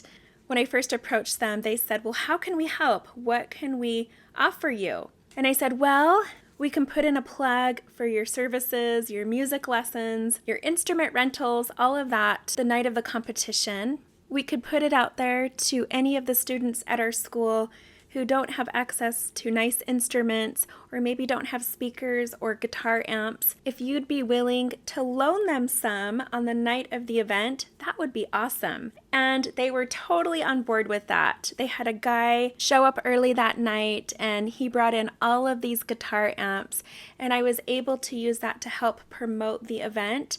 I was able to spread the word that for those students who didn't have instruments or good quality instruments or guitar amps, that we could provide them with those things courtesy of Riverton Music on the night of the event. And that was awesome. There were so many bands that were so thrilled about that. In fact, there was one band who said that was their deciding reason for entering the competition, was because we did offer that. They didn't have any amps. So Riverton Music came, brought all of those amps in, met with each of the bands in advance and showed them how to use them and helped them find the right sound that they wanted. And then they left, and then they came back the next day and picked up all of the amps. It was awesome. And then last year, they had an incredible idea. There was a brand of electric guitars that had gone out of business, so they were trying to close out those guitars. And they decided to donate one of those guitars as a grand prize. And we decided that it would be best if we used that guitar as motivation to get people to join the competition. And here's how we did it. We decided not to use it as a grand overall prize, because then there would be people who would say, well, I'm not good enough. I already know I'm not going to win, so I'm definitely not going to win that guitar. Instead, we said we are going to do a drawing, and everyone who's in the competition will be entered into the drawing. So even if you're just a soloist and you're doing open mic, maybe you're in the band, but you attend another school and you're just a backup vocalist, it doesn't matter. You're entered in the drawing. So what we did to let everyone know that it was fair is live in front of the audience when we were ready to do that drawing, we had a representative of Riverton Music come up and put in a plug for their business, take the microphone, say what they wanted to say, and then we had this beautiful rare electric guitar. We even promoted its value so people realized what it was they would be winning. We had it up on the stage with a spotlight shining down on it. People saw it all night long, and they knew that that was something we were giving out at the very end of the night. So people wanted to stick around to watch to see who won. We had a wheel of tickets, the kind of tickets where you tear off two, you keep one and put the other one in the drawing. Both tickets have the same number so that you don't have to write names down. That way they know that it was fair, that it wasn't rigged, that extra names weren't put in or names were left out. So we had everybody tear off tickets with numbers. You want to put them in a glass jar so people can see that the jar was empty. Everyone puts their tickets in. And then we had the representative from Riverton Music draw out the ticket. And the drummer from one of the bands won the guitar, and it was awesome. And because he won the guitar, he's now taking guitar lessons, which was awesome. This prize encouraged a student to learn a new instrument. It was amazing. So that's what we used to get people to enter the competition. We said, hey, even if you just enter and you don't even place, you still could win this electric guitar. Also, last year, we had a local pizza place cater our event. We reached out to them and they said, you know what, we would love to somehow provide pizza, not just gift cards, but actual pizza.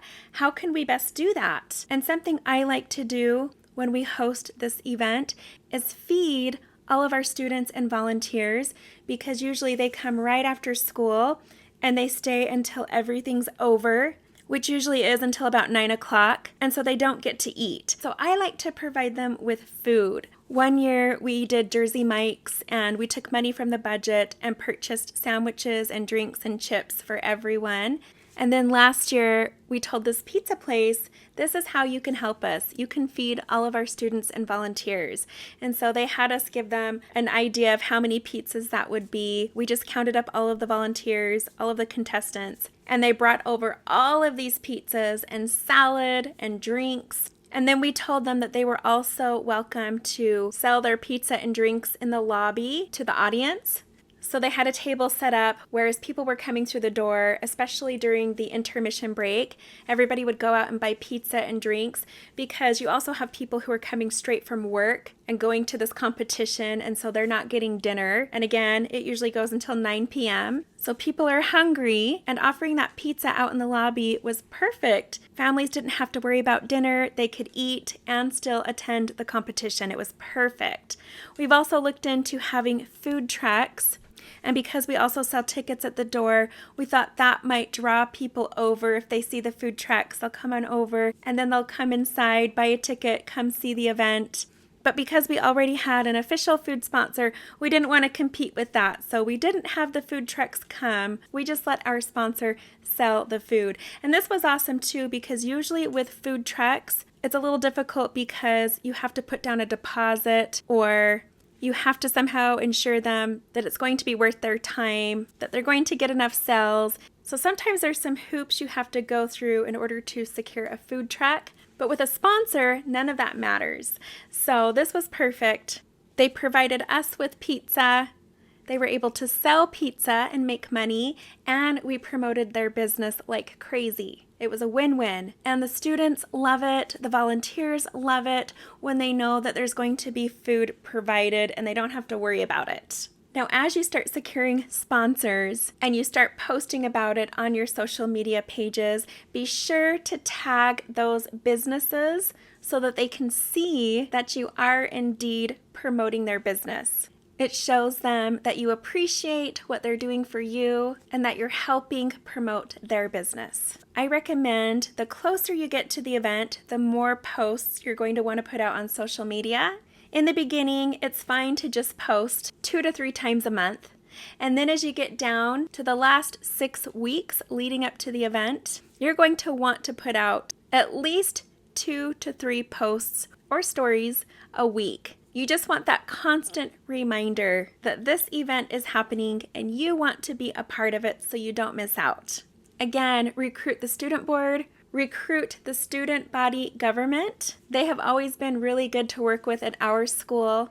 You can ask them to make a video or a reel or a story, something that you can post, or maybe something they post on the school page and they tag you or you share it over on your Battle of the Bands page. I've noticed that when the community and the students see that you're partnering with other clubs and organizations within the school, when they see that you're following all of the clubs and sports teams and liking their posts, commenting and supporting them, they're more likely to support you. Encourage everyone who's following your page to like and share your posts and to tag you. Of course, you can offer incentives for doing this. But basically, you're building a Battle of the Bands and open mic community, loyal supporters and followers who will be a part of your event for years to come. That's been our experience. Something else to talk about right here is that's another incentive that I put out there for each competition.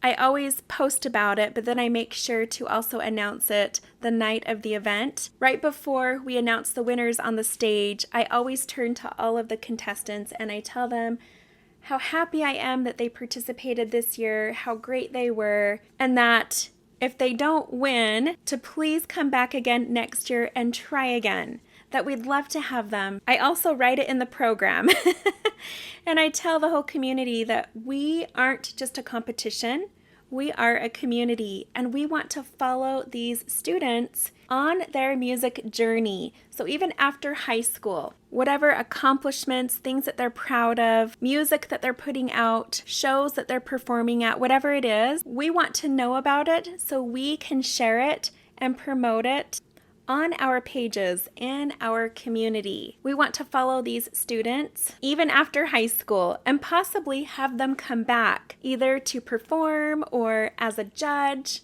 which we've done before, and it's awesome. So the second year that I did this competition and I decided that we were going to sell tickets, I had a little bit of a panic, a little bit of a worry that what if we sell all of these tickets, but then no one enters the competition?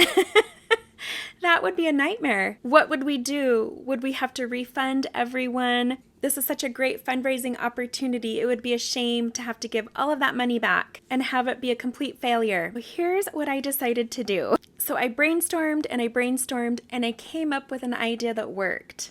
I decided that I was going to hire a band, a local band that was up and coming, and have them come perform at our event. And there were 3 reasons for this. The first and foremost was if for some reason we didn't get anyone signing up for this competition, it wouldn't be for nothing. People would still come and get to see a great show. They would still get to attend a concert. Second reason was I knew that this band could help with promotion. We could cross-promote each other. So where this was a band that was gaining a lot of followers, they could tell all of their fans that they would be performing at our high school on this night, and if their fans wanted to come see the concert, they could go online and buy tickets. Well, this particular band was from Utah County, and when I talked to the manager, he said, most of our fans are down in Utah County, and we're trying to grow, we're trying to expand.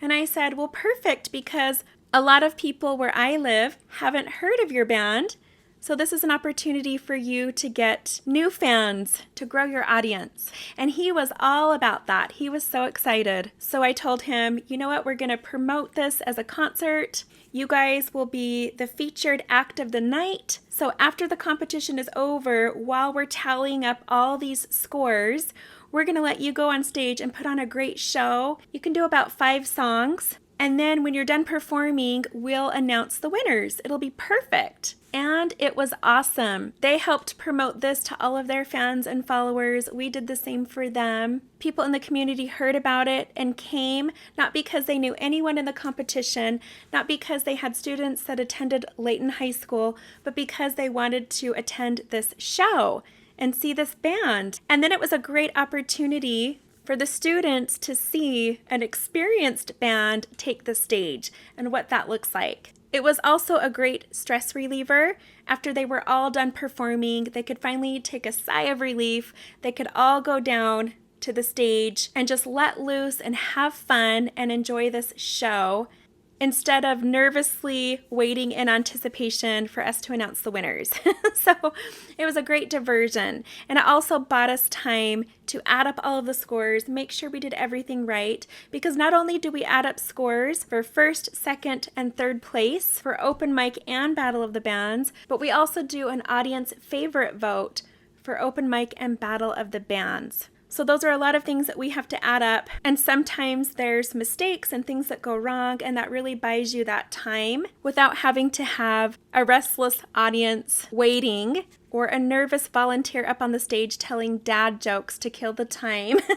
We didn't want any of that. We wanted everything to run smooth from beginning to end and have the whole thing be an incredible experience and keep this tradition going year after year so that the community would see this as a tradition, something that they could look forward to and be a part of.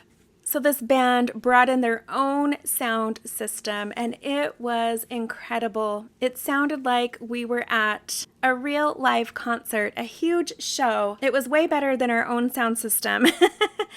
And people were really pleased. They felt like they got their money's worth. The band got a lot of new fans from that night. So all of our goals were accomplished. Well, then we started a new tradition that the winning band from the year before could come perform at the next competition. So rather than have them enter the competition again and win first place again, sometimes when other bands see that the winner from the year before is coming back to the competition, they feel a little bit discouraged. So we like to offer the winning band the opportunity to be our featured act of the night. Rather than competing, they get to perform and have a show, which allows them an opportunity to perform more songs, get more fans, and we also pay them. You can negotiate that with your committee and with the band. Because we paid the first band to perform $500, that's what we agreed on. They were going to charge us $1,000, but we were not confident that we would be able to pay them back. That was the first year when we did not have a budget. We had noticed that the PTA always paid keynote speakers, motivational and guest speakers that would come to the school, no more than $500. So we were able to use that as our reasoning for not being able to go over $500. And this band was really good about that. So we discovered this band through the state PTA leadership training. They had invited them to come perform at the student leadership training, and they had a really positive message that they shared. The members of the band were fairly young, so the kids felt like they could relate. And it was all through the organization called Stand for Kind. This is another great resource. I will have that link down below because everything they do is free. They have a lot of private investors. They do fundraising. And so they're able to get guest speakers and all kinds of amazing groups, people, music bands to come to your school or your community and be a part of your event for free. So that's how we got in touch with this band. And then the next year, we had the winning band from the year before come and perform. And because they had won the year before, all the students were familiar with them. They had gained a fan base locally in the area. So a lot of their fans came out and bought tickets to come see their show. And that was fun for the students to see, hey, these are the kinds of opportunities you can have when you participate in this competition. We let them give away and sell their merchandise. Again, it was a win-win for everyone. And when we have a featured band and we've secured that, we make sure that's the biggest part of that really stands out on our posters. So when people see it, they realize, oh, there's a show that's going to be here. I want to get tickets. And they tell all their friends, hey, let's get tickets, let's go. And at the same time, they're also supporting a PTSA program. Again, it's a win-win. What's also great about this is that first year that I got involved, my son, who was just getting into music, he was just starting to form a band and write music, he had said to me, Mom, up where we live, there really isn't a music community. If you want to have opportunities to do shows and perform, you either have to go to Salt Lake or Utah County or Logan or out of state. He said there's all of these specific music hotspots where people gather, and where we live isn't one of them.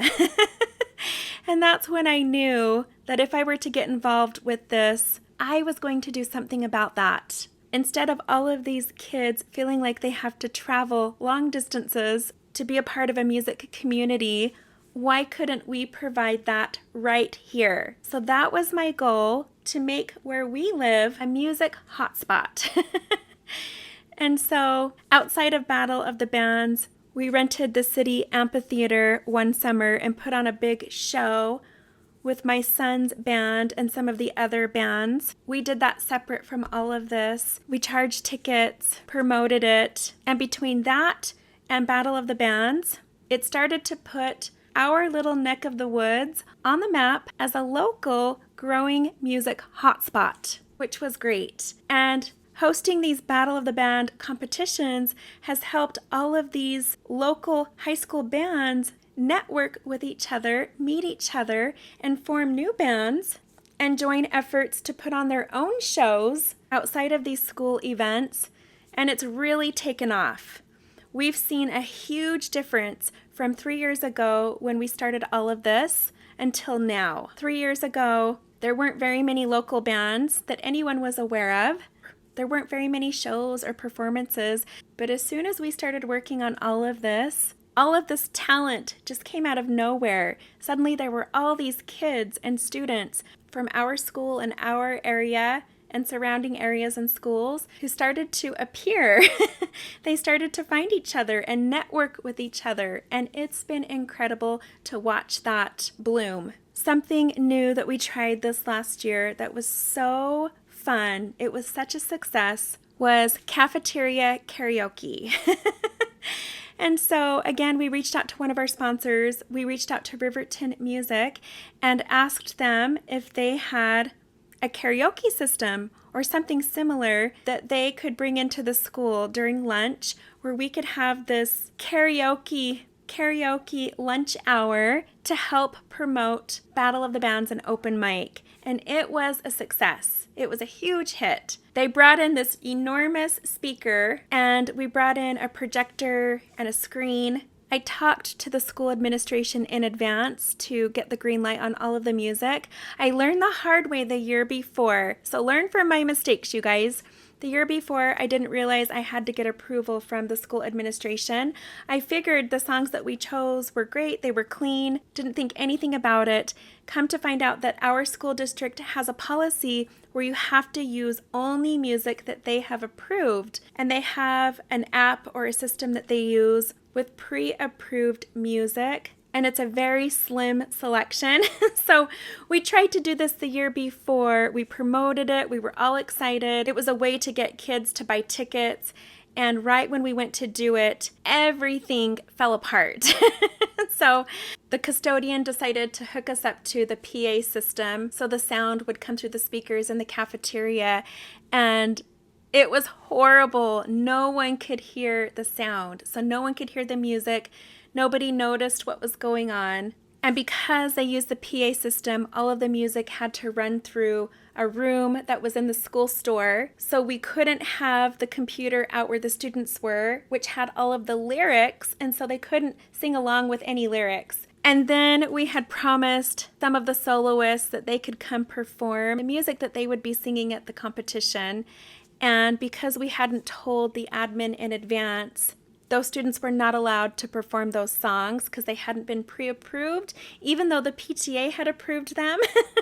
Because, as you know, the songs have to be approved before the students are allowed to compete with them. They have to be clean and appropriate. So we had done all of that, but because it hadn't been approved by the school, it didn't matter. So everything just kind of fell apart. It was a disaster. And so I learned the next year, if I was going to do a karaoke event, I needed to be way better prepared for it. And I knew that a karaoke event would be a hit. But because we failed that first year, I had to do it again the next year, and I had to make it right. So we got Riverton Music involved. That way we could avoid having to use the school PA system. When we did contact the school, they didn't really have any other options. They didn't have a karaoke machine or a speaker that they were aware of that we could use. Even though we knew that some of the dance teams and I think the football team had a speaker, it was just too difficult to figure that out. So it was easier to have one of our sponsors come in and help us with that, which was perfect.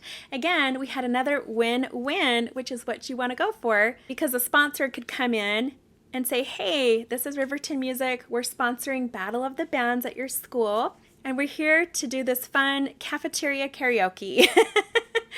So they brought in a speaker. I selected all of the songs, and we actually asked our PTSA student board to pick the songs for us. We said, will you talk to all of your friends? Tell us what kind of songs the students would want to sing for karaoke. What would get them up here to sing? What would motivate them?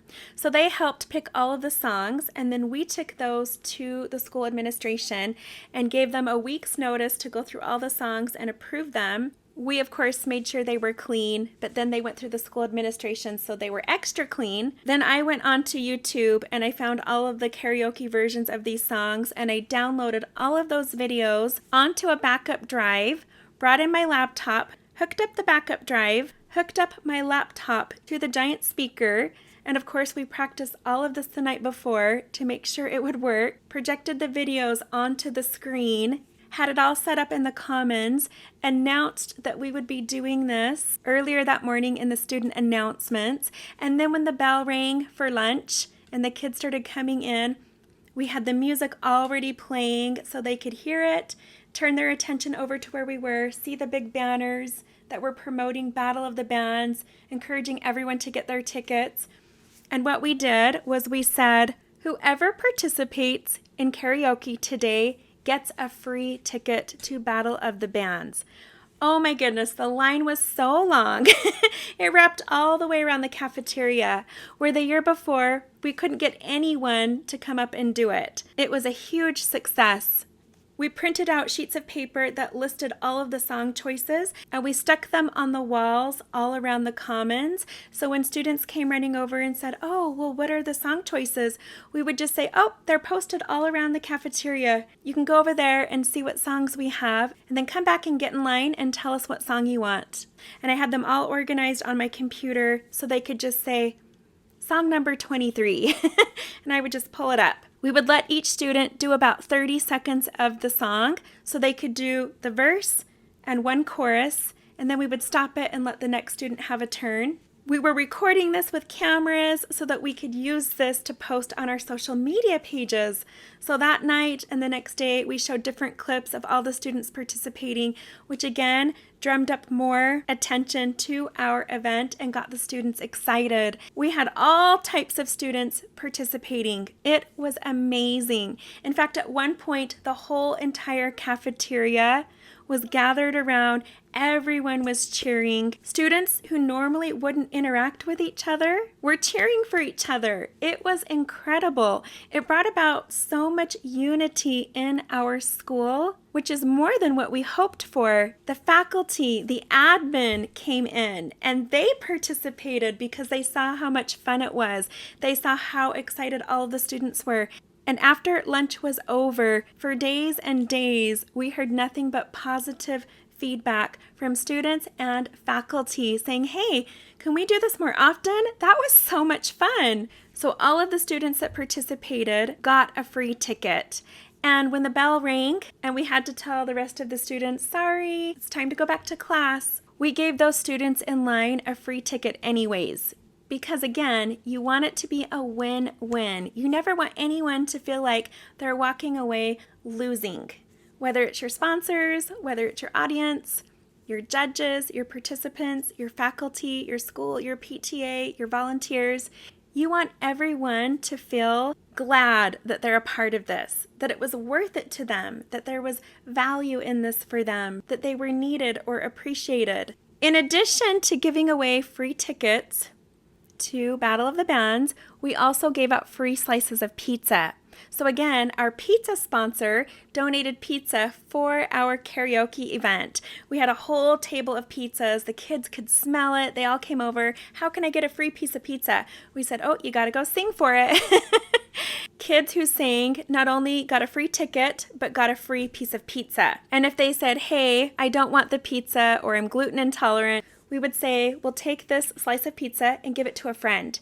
So we were encouraging them to pay it forward and serve someone else. And for those who said, "Hey, I actually can't attend the Battle of the Bands, so I don't need the free ticket," we would say, "Take this free ticket and give it to a friend. Go pay it forward."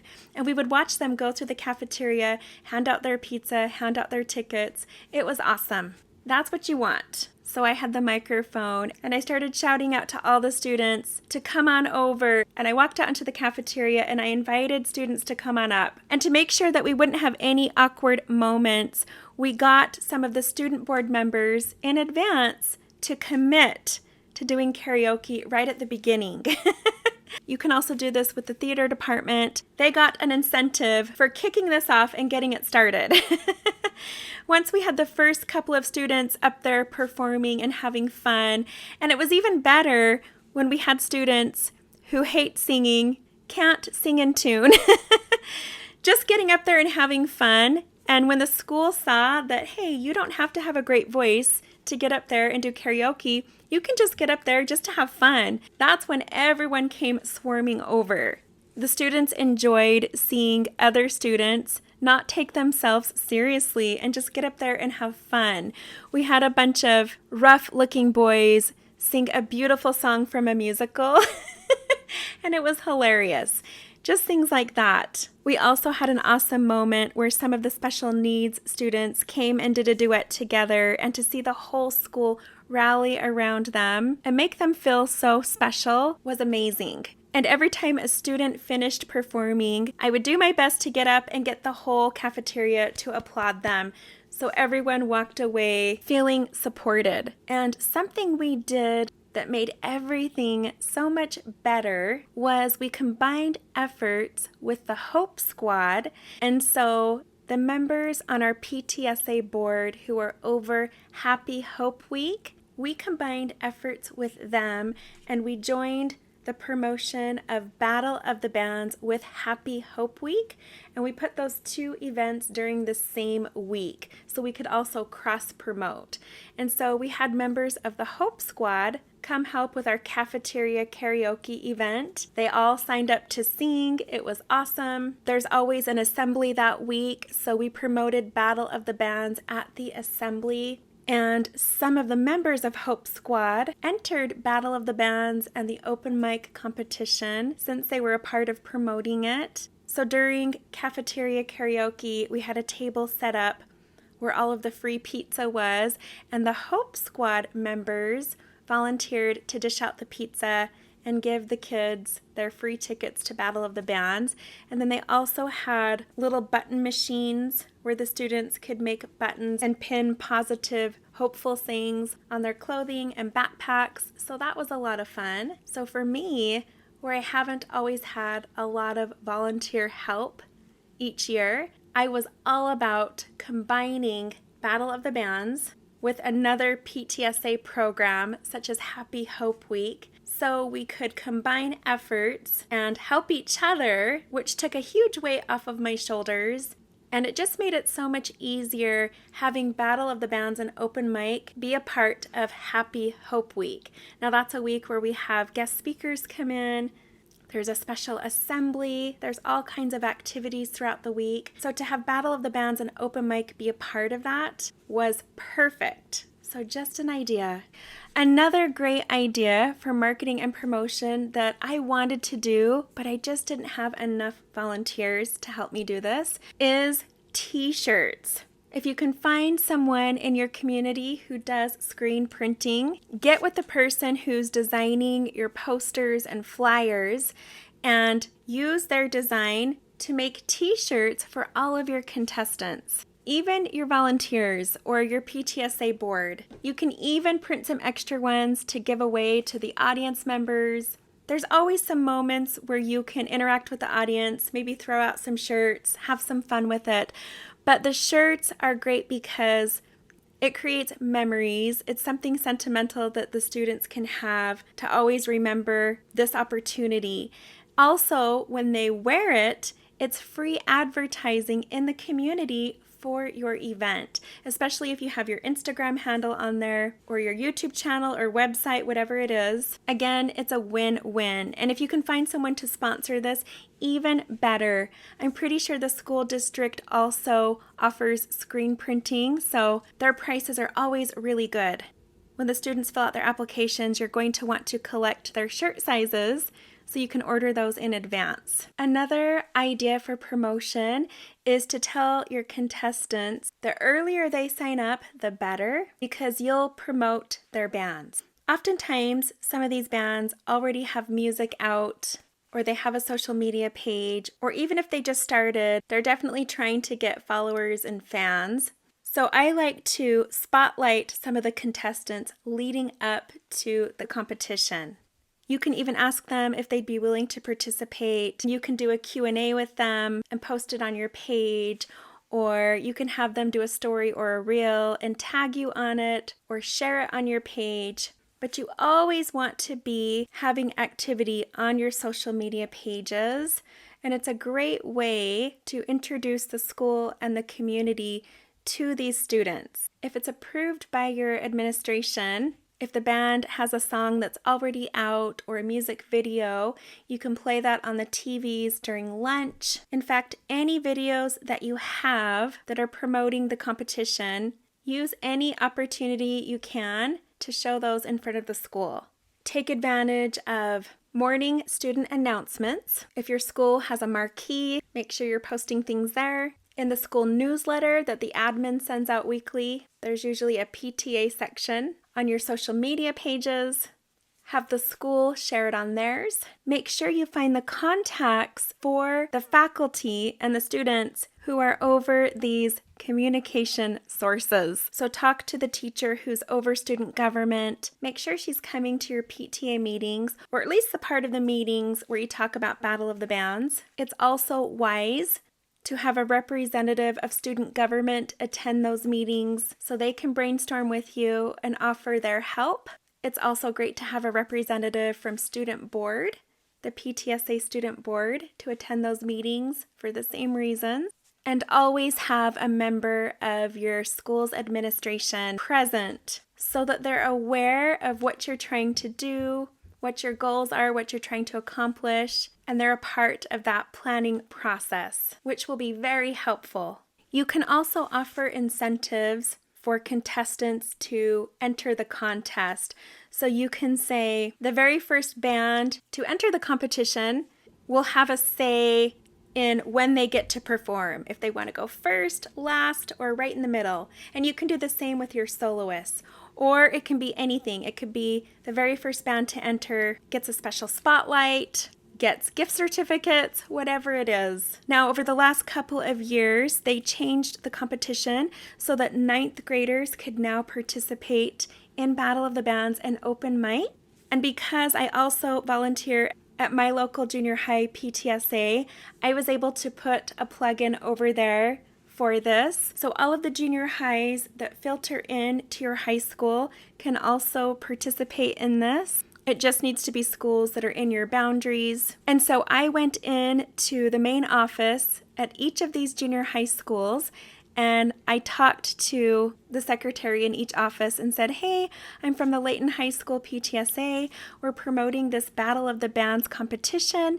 It's open to 9th graders. Here's a couple of posters. Would you be willing to have someone hang them up in your school and also announce it? Here's a little typed up paper of what you can announce if you want to put it in your newsletter. And also, can I get the contact information for your PTSA president? So make sure you're promoting it at all of the junior high schools that filter into your school. We had a lot of kids from the junior high schools who bought tickets and brought their friends. So again, a win-win. Another opportunity that you definitely want to take advantage of is selling concessions at the event. Now, there's so many ways that you can do this. You can take money from your own budget, purchase snacks and drinks, and then double the price so you make back what you spent. Or you can send out a donation sign-up sheet to the community, to all of the PTAs, and ask for people to donate different items, such as candy bars, candy, drinks, packaged cookies, chips, whatever it is. Then you don't have to worry about a cost.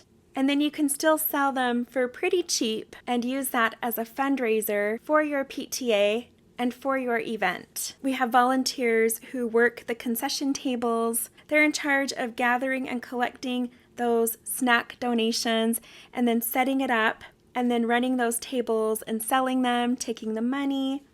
We usually just have a Venmo QR code and of course take cash. But we make a pretty good amount of money off of concessions and ticket sales that not only funds all of our expenses, but brings in a lot of money for the budget as a whole for the next year, which allows us to do even more with this event. Okay, moving on to phase 3, the night of the event. So this is your to-do list for the week leading up to the competition and for the night of. Be sure to find out in advance the date of your multi-regional competition and make sure that you give yourself enough space between your competition and their competition. Be sure to put in the program QR codes with links to the multi-regional competition so the winners have that information, and all those in attendance, if they want to go, they can go support that as well. You can also put it on your social media and your pages. Make sure all of your contestants, before they even compete, are aware of that date so that if it doesn't work out for them, if for some reason they're going to be out of town and they're not even going to be able to go to multi-regionals, they can still compete in your high school competition, but you can announce that night that it will be the second place band who will be going through to the multi-regionals in their place. So always make sure it's clear to the contestants and to the audience that the reason we do second place and third place is because if for some reason our first place band gets disqualified or isn't able to go to the multi-regional competition, we have second and third place as a backup to take their place. Also, I like to tell the contestants, at least in the past, I think it changed this last year, but who knows, maybe it will come back. There was a wild card option where the state PTSA Battle of the Bands committee or board would select a wild card, meaning they would reach out to a high school and say, we're going to let you send a second band to the state competition, which would usually be whoever came in second place at your school. And so in the past, the PTAs that raised the most money that year or had the most memberships received that wild card, which was awesome because it was Layton High School who won. And we received so many memberships because we combined all of these efforts with Battle of the Bands and PTA perks. We combined all of these efforts together and really encouraged our community to support our PTA and support these programs. And we just about tripled our membership. And so we won, and we were awarded that wild card, and we were able to send an additional band through to the state competition, which was exciting. So I always tell the contestants, you just never know. You just never know if a door will open up and maybe you didn't make it to multi-regionals, but suddenly you get to perform at state, or you get to perform at the Utah State Fair, which is another opportunity that all those who compete at the state competition get to participate in. So you just never know. Don't be sad that you didn't win first place because you just never know what doors might open up. It happens all the time. So 1 week after the deadline, right in the middle point, so a week before the competition, but a week after the deadline, that's when I have a Zoom meeting scheduled for all the contestants and their parents. And I tell them it's mandatory, but that not everyone in their band has to attend. They just need to make sure they have at least one band member and one adult representative. So the rules changed last year where all bands had to have a manager, an adult 18 or older who represented that band, who the PTA could communicate with throughout the competitions. And so that's the band's representative.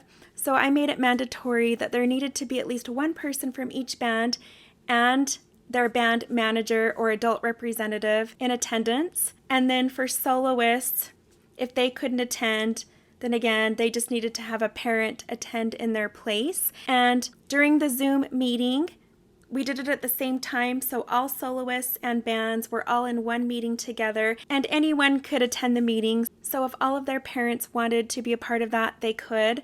I gave out the link to all the contestants and their band managers. During that meeting, we went over how the event would go the night of the competition. We talked about what time they would need to show up. We talked about sound check.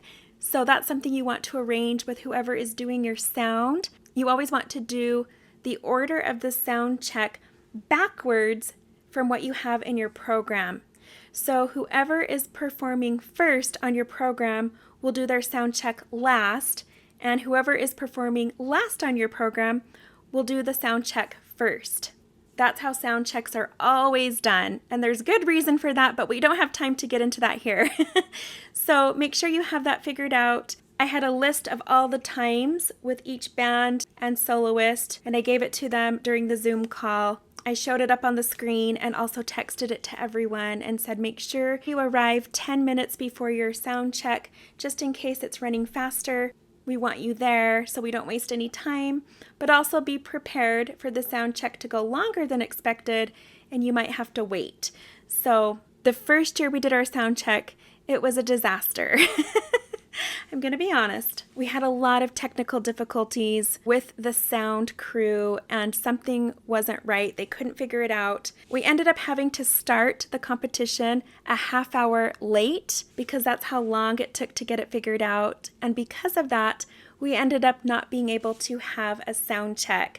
So the students were really disappointed and they were extra nervous because they didn't even know how they were going to sound or what to expect. And that makes it hard. So I like to schedule everything early and provide a lot of buffer time for things like that that could happen because you just never know.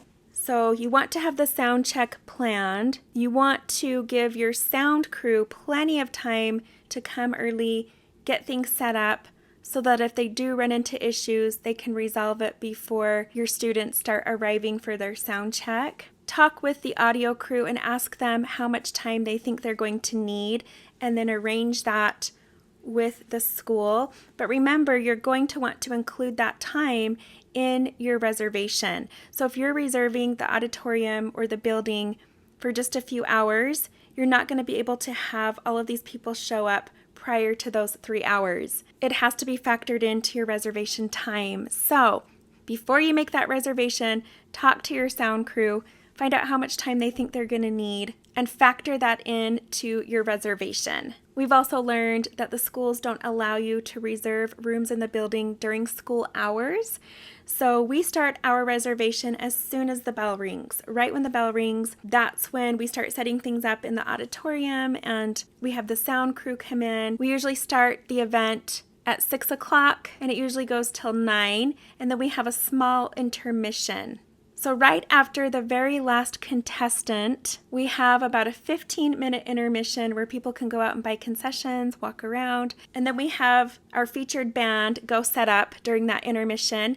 And then they start playing, the music gets even louder, everyone comes back in, enjoys that show, and then right when that ends, we bring everyone up on stage and we announce the winners. So I explained to the contestants during this Zoom meeting how that will all go to make sure they don't leave the building, make sure they're there supporting the other contestants. Sometimes you'll have bands who like to disappear until it's their time to go on stage, and then once they're done performing, they like to leave and go get food, and then when you need them, they're not there.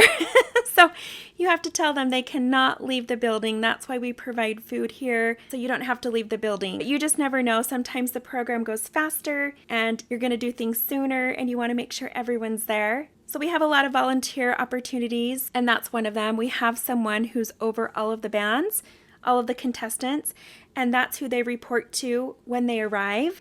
So I tell them at the Zoom meeting, when you get there, you're going to look for this person. Here's where they should be. They're going to be over by the sound booth. Make sure you check in over there at the sound booth so they can check you off on the list that you're there. Then go down and wait for your sound check. We also have the green room, which is where they can go warm up, they can go practice, they can use that room if they need to change. Out in the hallway behind the auditorium, that's where we have all the food.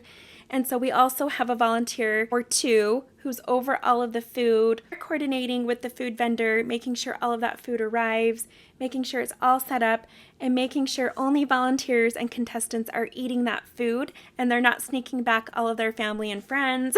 So we have someone who's over the food table and someone who watches over the green room area and makes sure everything's fine going on behind the stage. We also have a couple of parent volunteers who are sort of the stage crew. Usually these are the dads. We get dad volunteers, and they control the curtains, making sure the curtains open and close when they're supposed to. And they also help the bands set up behind the curtains. So they help bring out all of their instruments, and then they also help them get them off the stage. That's another thing too, is bands are docked points if they don't clear their instruments off the stage within their time window. It's all in the rules. So we have parents who are working the stage and helping the contestants go on and off when they're supposed to. We have volunteers who work the ticket booth, who check off people who are on the VIP list, the free ticket list, or the already purchased ticket list, who are also taking new ticket purchases at the door. We have our hand stampers. Those are usually the students, and they give everyone a hand stamp so they can leave the building and come and go when they need to. We have our student ushers who stand at the doors. They're not allowed to open the doors and let anyone in until 10 minutes to 6 o'clock. So we usually have a line out in the lobby, and then once those doors open, everyone can come in. We don't do reserved seating, so they can just go sit wherever they want. Sometimes the contestants will save their families' seats. We usually rope off the first couple of rows for all the contestants so they can sit right up front and be right by the stage when it's their turn to come and go. It just makes it easier, and then they can cheer for each other. We also have a roped off area where the parents can come down to the front row and take video and pictures and have a good view. We also have a volunteer who helps the event coordinator, or the person who's over phase 3, sort of their assistant, and this person greets all of the vendors and makes sure they have what they need and they know where to go. So if they're setting up a table or a booth, all of that's ready for them and they know where to go. Or if they're the judges, they show them over to the judging table, and we have students who help them. So we have a line of students ready at the door who are ready to escort or point people in the right direction, whether they're sound crew, vendors, sponsors, judges, whoever it is. We have the parents who are over the PTSA student board coordinate their students to help us out the night of the event. So they had their own sign-up sheet where they touched base with the leaders who are over student board, and they coordinated with us. And they helped do a lot of that prep work at their student board meetings, which they hold once a month during lunch. The student board always provides them with pizza. They come have a meeting and they do some service. And so for one of those meetings, they did things for us to help with this event, which was so helpful. And then they also showed up the night of the event and helped take tickets, do the ushering, and so many other things. So definitely take advantage of your PTSA student board. A great way to get volunteers is to reach out to the junior high schools. So all of the junior high schools that filter in to your high school, you want to involve them and include them. So I gathered all of the phone numbers and emails and names of each of the PTSA presidents at each of the junior high schools, and I reached out to all of them and said, hey, here is a link to our volunteer sign up. This competition is open to your school, and if you'd like to help be a part of it, if you'd like to help volunteer with this event, we would love to have you. We need all the help we can get. And so we would send them the link, and then the PTSA presidents would share it in an email with their whole PTA, and then all of these moms would click on the link and sign up for something that they could do. And since we've been doing this, we always have a great turnout the night of the event and the week leading up, because there's a lot of things you have to do behind the scenes leading up to the event. So utilize all of your resources. Utilize other PTAs from the junior high school, student government, student board, clubs and organizations, parents and families of the contestants, faculty and administration, other high schools, local businesses. The sky is the limit. We have volunteers who are over printing all of the QR codes. So we usually have a couple of QR codes that we put on the doors of the auditorium and also inside of the auditorium on the walls. We have a QR code for the program so they can scan it with their phone and have all of the information about the contestants, the judges, the sponsors. Again, I have links down below where you can see examples of what we've done. And then we have a QR code for tickets so they can purchase them at the door without having to wait in line. Now, when it comes to voting for audience favorite, we have found the best way to do this is the old-fashioned way. So last year, this worked really great. We've tried it other ways the year before, and it wasn't so great. Let me just say, if you have a link where people go online and vote for their favorite, it's really not fair, because what we found is they text the link to all of their friends and family who aren't even at the event, and suddenly we have all these people voting from other states and other places. So the only people that should be voting are the people at the event. So what we found that works really well is I just get lunch bags, paper lunch bags, and I staple them shut, and we just cut a little slot big enough for a ticket to go in. And we have two tables. One is for the soloists, one is for the bands. We give all of the people who come through the door, when they get their hand stamped, they're given 2 tickets. Each ticket is a different color. So let's just say a blue ticket and a yellow ticket. So we have a blue tablecloth on one table and a yellow tablecloth on the other table. The yellow ticket is for the yellow table, which is for the soloists, and the blue ticket is for the blue table, which is for the bands. So they get to drop in 1 blue ticket for their favorite band and 1 yellow ticket for their favorite soloist. And we encourage them to do this during the intermission. They can do it at any time during the night, but we prefer them to do it then so they get a chance to hear everyone before they vote. If they lose their tickets, they don't get a new one. So we make that very clear. We say, we're so sorry if you lose your ticket, but we can't give you a new one. Otherwise, we'd have to give everyone extra tickets, and then it's just not fair. So while the featured band is up there performing, that's when we count up all the tickets and we get our winners for audience favorites. And we announce those first. Before we announce first, second, and third place for soloist and bands, we always start with the audience favorite. And amazingly, it's always worked out that our first place winner for bands and soloists never win the audience favorite. Usually those who win audience favorite end up coming in second place every time. And it's always rewarding to know that even though you didn't win based off the judges' scores, you were the audience's favorite. So that's always fun. And we usually do a really big, cheesy prize to make them feel special and to make it fun. So one year we bought those giant containers of cheese balls. I think they're like $5. You can get them at Costco. And we had something on there that said something along the lines of, here's your cheesy prize, your audience favorite. We also always give something to all of the contestants for participating. We usually buy the supplies for that in advance, and we have the student board assemble those. And so usually what we'll do is we'll have a little plastic bag, and it will have some fun things in it, like Pop Rocks or soda pops or lollipops and some other fun things. I personally like the Pop Rocks, and it will say, thanks for your poppin' performance, you rock. And then we put some fun ribbon on it, and we hand those out on the stage to all the contestants before we announce the winners. So they all get something and they feel appreciated. For third place, we usually give them something of lesser value, but something that they can all share and enjoy, like a 6-pack of soda with a pack of Oreo cookies, and we somehow tie that in with a cute saying that has to do with being a rock star or something.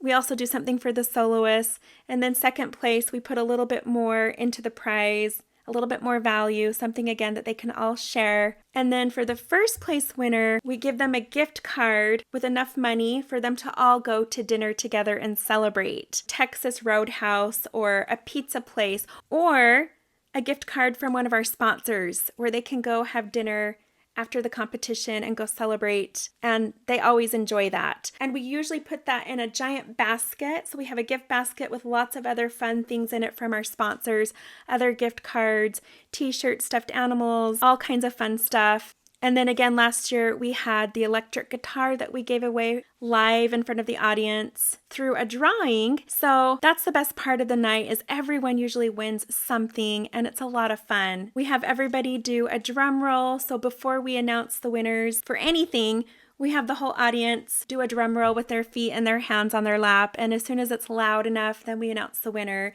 And so it's a lot of fun. We like to get the audience involved. If we ever do happen to have a little bit of downtime because of some kind of a mishap, sometimes we'll invite audience members to come up and perform something on the piano or sing a quick solo or duet spontaneously.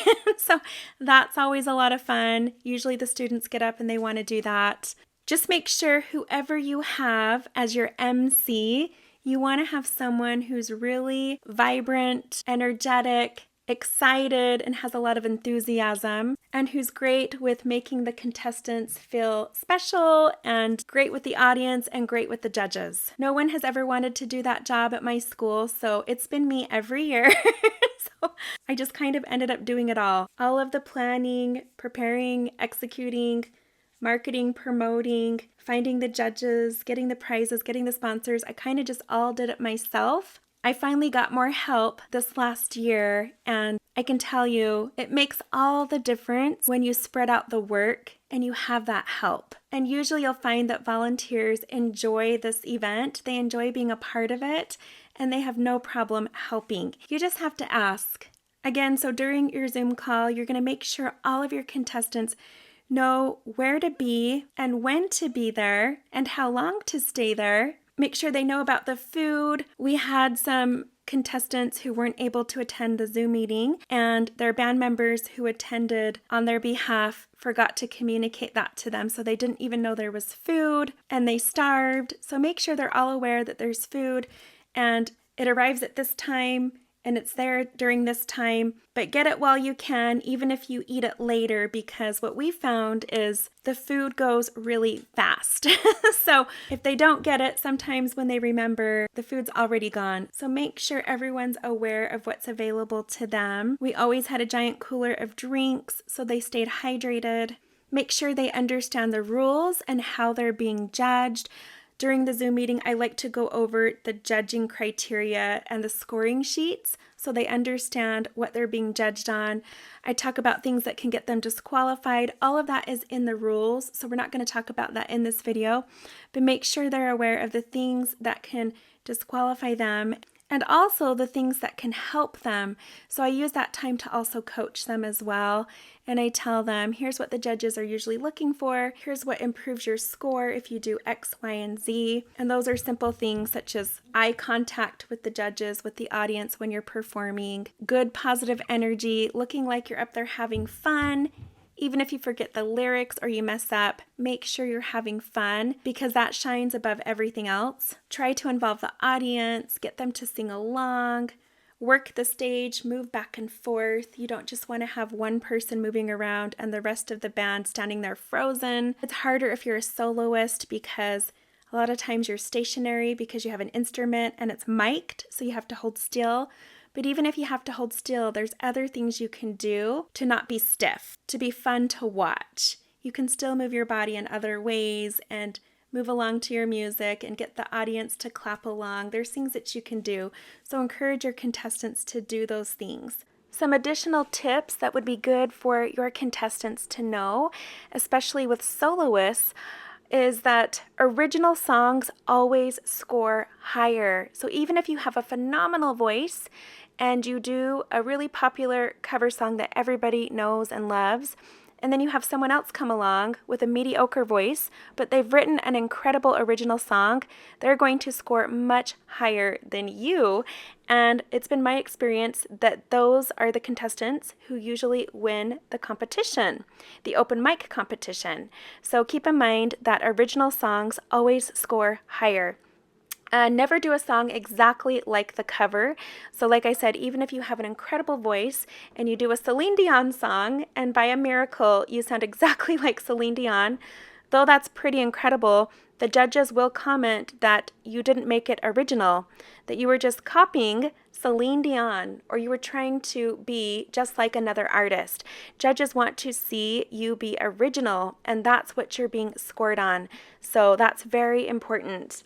Also, for bands, background vocals and harmonies always score higher. They add richness and depth to the song, and the judges really like that, as does the audience. Another tip is choreography. So this is mostly for the bands. This is really important. There can be moments, especially, on the climax of the song or when you come together in chorus, where the band comes together and there's something they're doing in unison, something that's been planned. That always goes over really well with the judges. It shows effort and the audience really likes that. It's visually stimulating. So any kind of choreography, it doesn't have to be anything complicated. It doesn't have to be anything cheesy. Just simple little things where the guitarists swing back and forth or come in towards the vocalist at the same time. Little things like that. And then also working all of the stage. So I've been to Battle of the Band competitions where they were held in a really small space, like the commons of a school, with a very tiny stage, so nobody could move or they would fall off the stage. So everybody had to stand perfectly still because it was a safety issue. And so unfortunately, these bands were scored pretty low because they weren't moving around on the stage, but it really wasn't their fault. And then I've seen the opposite, where they have a huge stage, such as in an auditorium, and maybe there's just 3 band members, maybe 4, but they're kind of just frozen in their spots, and they look really small on this giant stage. So it's really important to work the stage, have the guitarist, the bass guitarist, and the lead guitarist move back and forth across the stage. What will score a band low is if they have one of their guitarists just standing there the whole time. Oftentimes it's a lead guitarist. Usually the bass guitarist has fun, they're moving around, but the lead guitarist, sometimes they have these complicated runs on the guitar and they're so focused, they don't do anything with their body, they just stare at their guitar and they freeze. And the judges always comment on that, and you always get docked points if that's the case. So really tell your bands to work the stage, make the most use of the space that they're given, and try to put a little bit of choreography into their routines. And then of course with soloists, they can't really do a lot of dancing or choreography, but again, they can do something subtle that really helps them to stand out and show that they're having fun. Okay, costumes. Anytime a band takes initiative and does some kind of a costume that's themed or shows that they're all a part of the same band. It doesn't have to be tuxedos or anything like that. Nothing that's exactly alike to where everybody's wearing a suit, but something that shows, hey, this is a band and they have a style, they have a theme going on. Judges really, really like that, and those bands always score higher. And I've noticed that at the higher levels, at the multi-regional and at the state level, the bands that always win are bands that wear costumes. So nothing ridiculous that's going to have you stand out like a sore thumb that distracts from the music. You don't want it to be gimmicky, but something that shows that you have style and that that's important to you as a band, that you care about your brand and your image. Judges really like that. So some other things are, the band interacting with each other.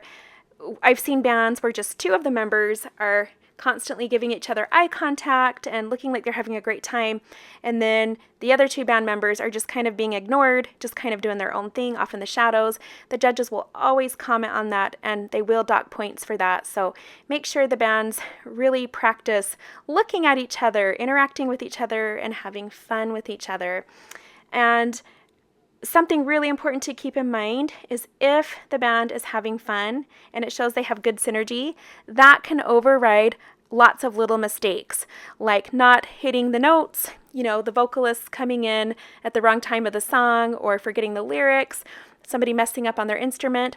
All those things can easily be overlooked by the judges if they're really drawn into the performance because it's so good. So I've seen that happen. I've seen those bands win, and then I've seen these perfectly polished bands who have tried to do everything right have a lower score because they weren't having fun. So it wasn't entertaining for the judges to watch. So keep that in mind. Also, songs that make the audience and the judges feel good always score higher. So a lot of times we'll get bands who think, I want to do a really cool song that no one's ever heard of, and it's just different. It's kind of a darker song with a heavier beat or a heavier vibe. Those songs always get scored lower. So there's a time and a place for that. I always tell my contestants, look, if you've got a lot of songs in your repertoire, save those for your shows. But when you just have one moment to shine on a stage in front of a panel of judges, you want to pick the very best. So what are the very best? Well, these would be songs that cause people to want to clap their hands or tap their feet or stand up. These are songs that make the audience and the judges feel alive. They're high energy songs. These are the types of songs that always score higher. So I always tell the bands, because they do two songs, soloists only perform one song. So where bands do two songs, they have to do a cover song and an original song. Where soloists, they get to choose. Do I want to do a cover or do I want to write my own song? But they only get to do one song. So I tell bands, don't make the mistake of doing two really boring songs or two really slow songs. If you're going to do a ballad, that's fine, but make sure you back it up with a high energy song. But I will tell you that bands that do two high energy songs back to back, they come in, they have a loud, fun song that gets everybody out of their seats, and then they end with a really awesome song that, again, has everyone cheering and screaming and on their feet. Those bands always win. So that's just another tip right there. And then finally, one tip that I've noticed at the higher level, at the state level, is that anytime there's a band that has a female vocalist, or it's a band made up of all females, those bands generally get scored pretty high by the judges because they're rare. It's not very often you see girls in a rock band. During all 3 years that I have done this competition, each year, all of our bands have been made up of boys. So that's what the judges are used to seeing. That's what's expected.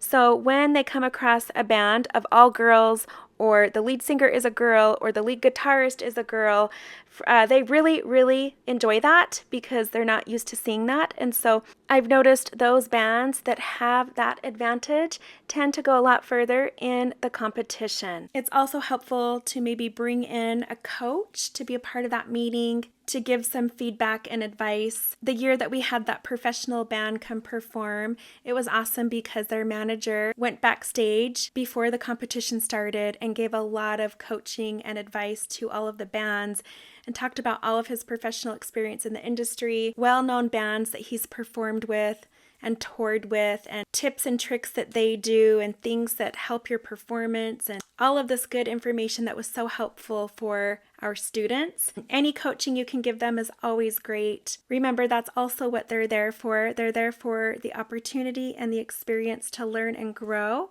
not just to win. You're also going to want to tell the contestants about any important dates for multi-regionals and state to make sure they're aware of that. Encourage them to have friends and family record their performances and share it. So afterwards, I usually set up a Google Drive where everyone can dump all of their videos and photos and everyone can have access to it. And I usually tell them about that at the meeting. Tell them any other rules that are important, such as some of our rules, not bringing their friends and family backstage or sneaking them in.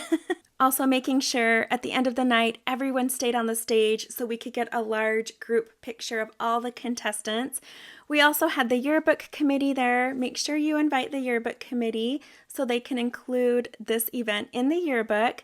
They usually take amazing photos and they upload them to our Google Drive so the kids can have some nice pictures. Also use that time as a Q&A moment where they can ask questions. And most important, use that time to encourage them and take away the nerves. Help them feel like this is going to be fun. Whether or not they make a mistake or mess up, it's all going to be good. It's going to be a great night. It's going to be fun, and to not be worried. So really do your best to ensure all of your volunteers, all of your contestants, that above all, it's most important for everyone just to have fun and support each other. Right after the contestant meeting, I have a volunteer meeting. And so I have those back to back, and I have that set up so all the volunteers are required to attend that meeting. I also record the Zoom meetings. So for those who can't attend, I send out those links and they're able to watch it. That is really helpful. So all the volunteers come on and I do the same thing. We go through the entire list of all of the responsibilities of that night. We make sure that everybody knows where they're supposed to be, what they're supposed to be doing, and then we use that time for a Q&A and let them ask any questions that they have. We want to make sure it's someone's job to bring the money boxes for the money, to make sure there's cash in the money box so we can do transactions and give cash back. Make sure that there's hand stamps that actually work. We bought hand stamps one year, and when we opened them up, the ink was dried out and they didn't work.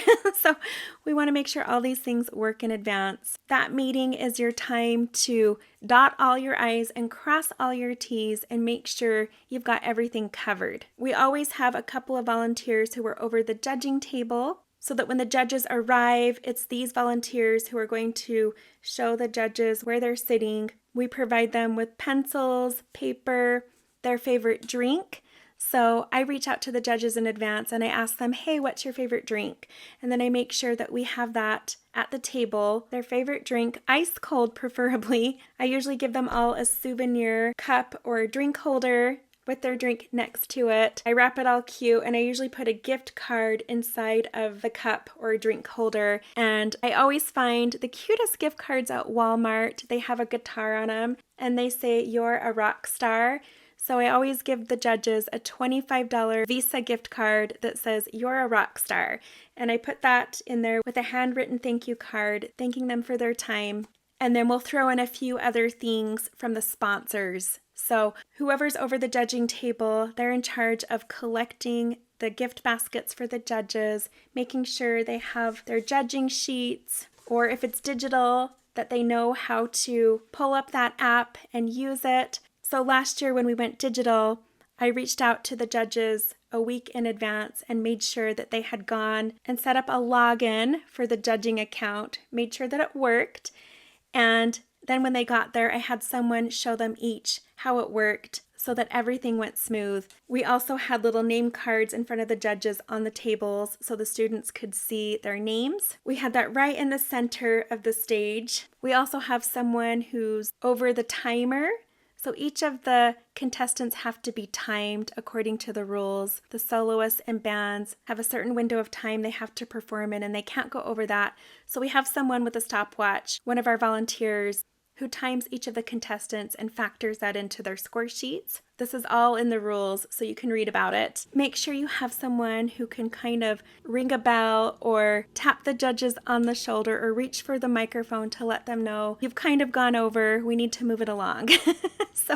And then we have someone who's over the microphone. So we just have one microphone at the judging table, and we usually have a student or someone who's comfortable being assertive to pass the microphone along to each of the judges who want to comment. Something else I did last year that people really seem to like is I had a playlist of music in the background before the event started. So as people were coming in, we had positive, upbeat, fun music, and I tried to get a good variety, so I had a lot of people telling me, oh, those were some good songs. So I did some old school music, some indie alternative music, and had that playing really loud over the whole system in the auditorium. And then during the intermission, we had it come on again.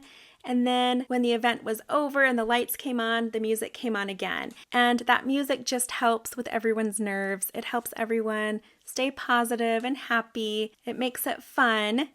If you want my playlist, I'll put a link to my Spotify Battle of the Bands playlist down below. But apparently it was a hit.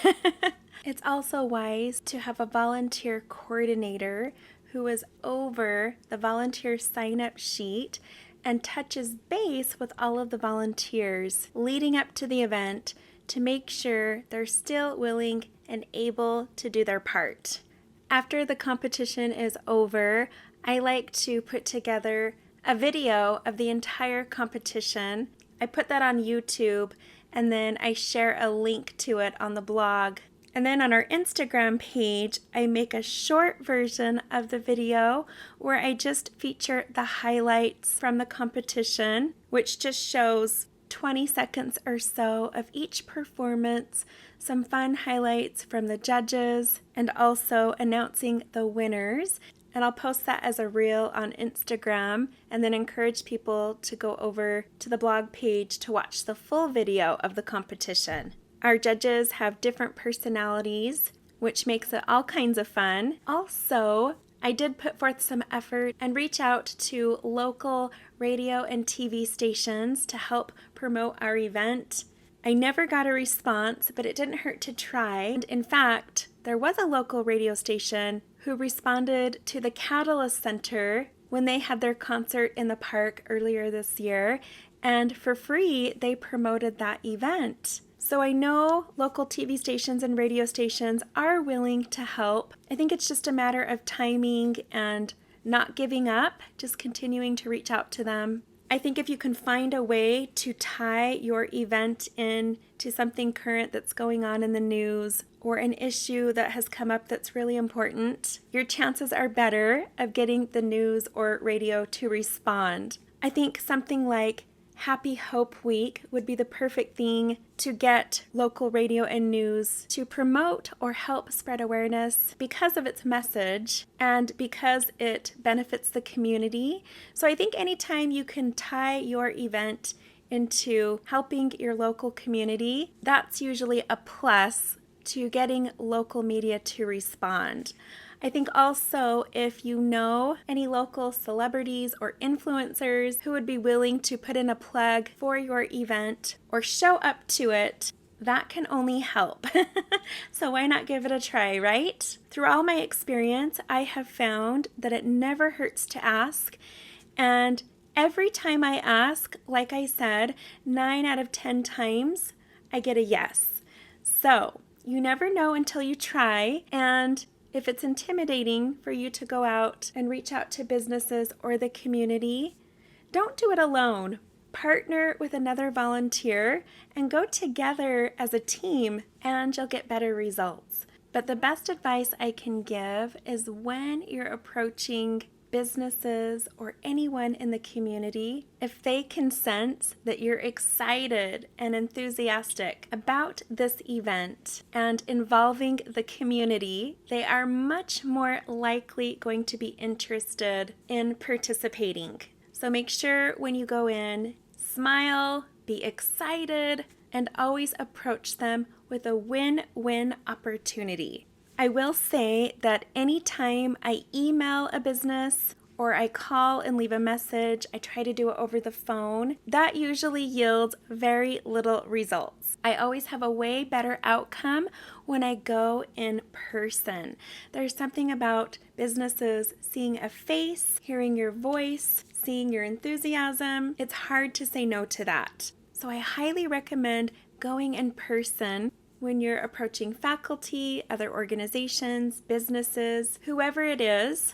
It's always best if your first encounter is in person. And then after that, you can text, email, and call all you want. But if you try to do that initial greeting and introduction through a text or an email or a phone call, it's just not the same. And chances are you're not going to get a reply, or they're just not going to be interested. That's been my experience. Well, you made it through the video. Hopefully this has given you a lot of ideas to sort through, experiment with, but don't feel like you have to try every idea that I suggested. Again, these are just suggestions. These are things that have worked for me, and I'm just passing that on to you. Now, just an afterthought. If you're wondering why you have a hard time getting people to join your PTA board, if you have a hard time getting support from your school, from the parents, from your community, then let me just tell you, it's been my experience that when you put forth effort into something like Battle of the Bands, and you turn it into an experience, and word starts to spread about your awesome competition, how talented the kids are at your school, how fun or amazing your competition was, that helps promote your PTA, and that's how you start getting volunteers reaching out to you saying, hey, I'd like to join your PTA. So instead of you having to go out and recruit volunteers, they're going to come to you. That's been our experience. At the sophomore orientation last year, we had parents approach our PTSA table and say, hey, are you guys the ones who do Battle of the Bands? Sign me up. I want to help with it next year. That was so fun. I went to it, or I heard all about it, and that's why I want to get involved. So when you're willing to put forth the effort and put on fun events that involve your community and bring everyone together, and you make it fun for the students, that's how you get parent support, school support, and student support. That's how you get volunteers who reach out to you and say, hey, sign me up. So there's definitely benefits when you get involved in the Battle of the Bands and Open Mic program and you put forth that effort. But again, if you're just wanting to put on something just to give the kids an opportunity, but you want to do the very basic bare minimum, all you need is a date, a location, the green light from your school and your PTSA, and some judges. And that's it. All the other bells and whistles, the prizes, the activities, the fanfare, those are only recommended if you want to turn this into more than just a competition. If you want to turn it into an experience and an opportunity to bring your community together, and if you want to turn this into a fundraiser to bring money into your PTSA and to fund this event, then all of these tips and suggestions will help you do just that. Anyways, I'd love to hear your feedback down below. If you have questions or comments, feel free to respond down below this video, and I'm happy to respond anytime. Thanks for watching this video, and I wish you the best of luck with your Battle of the Bands and Open Mic competition.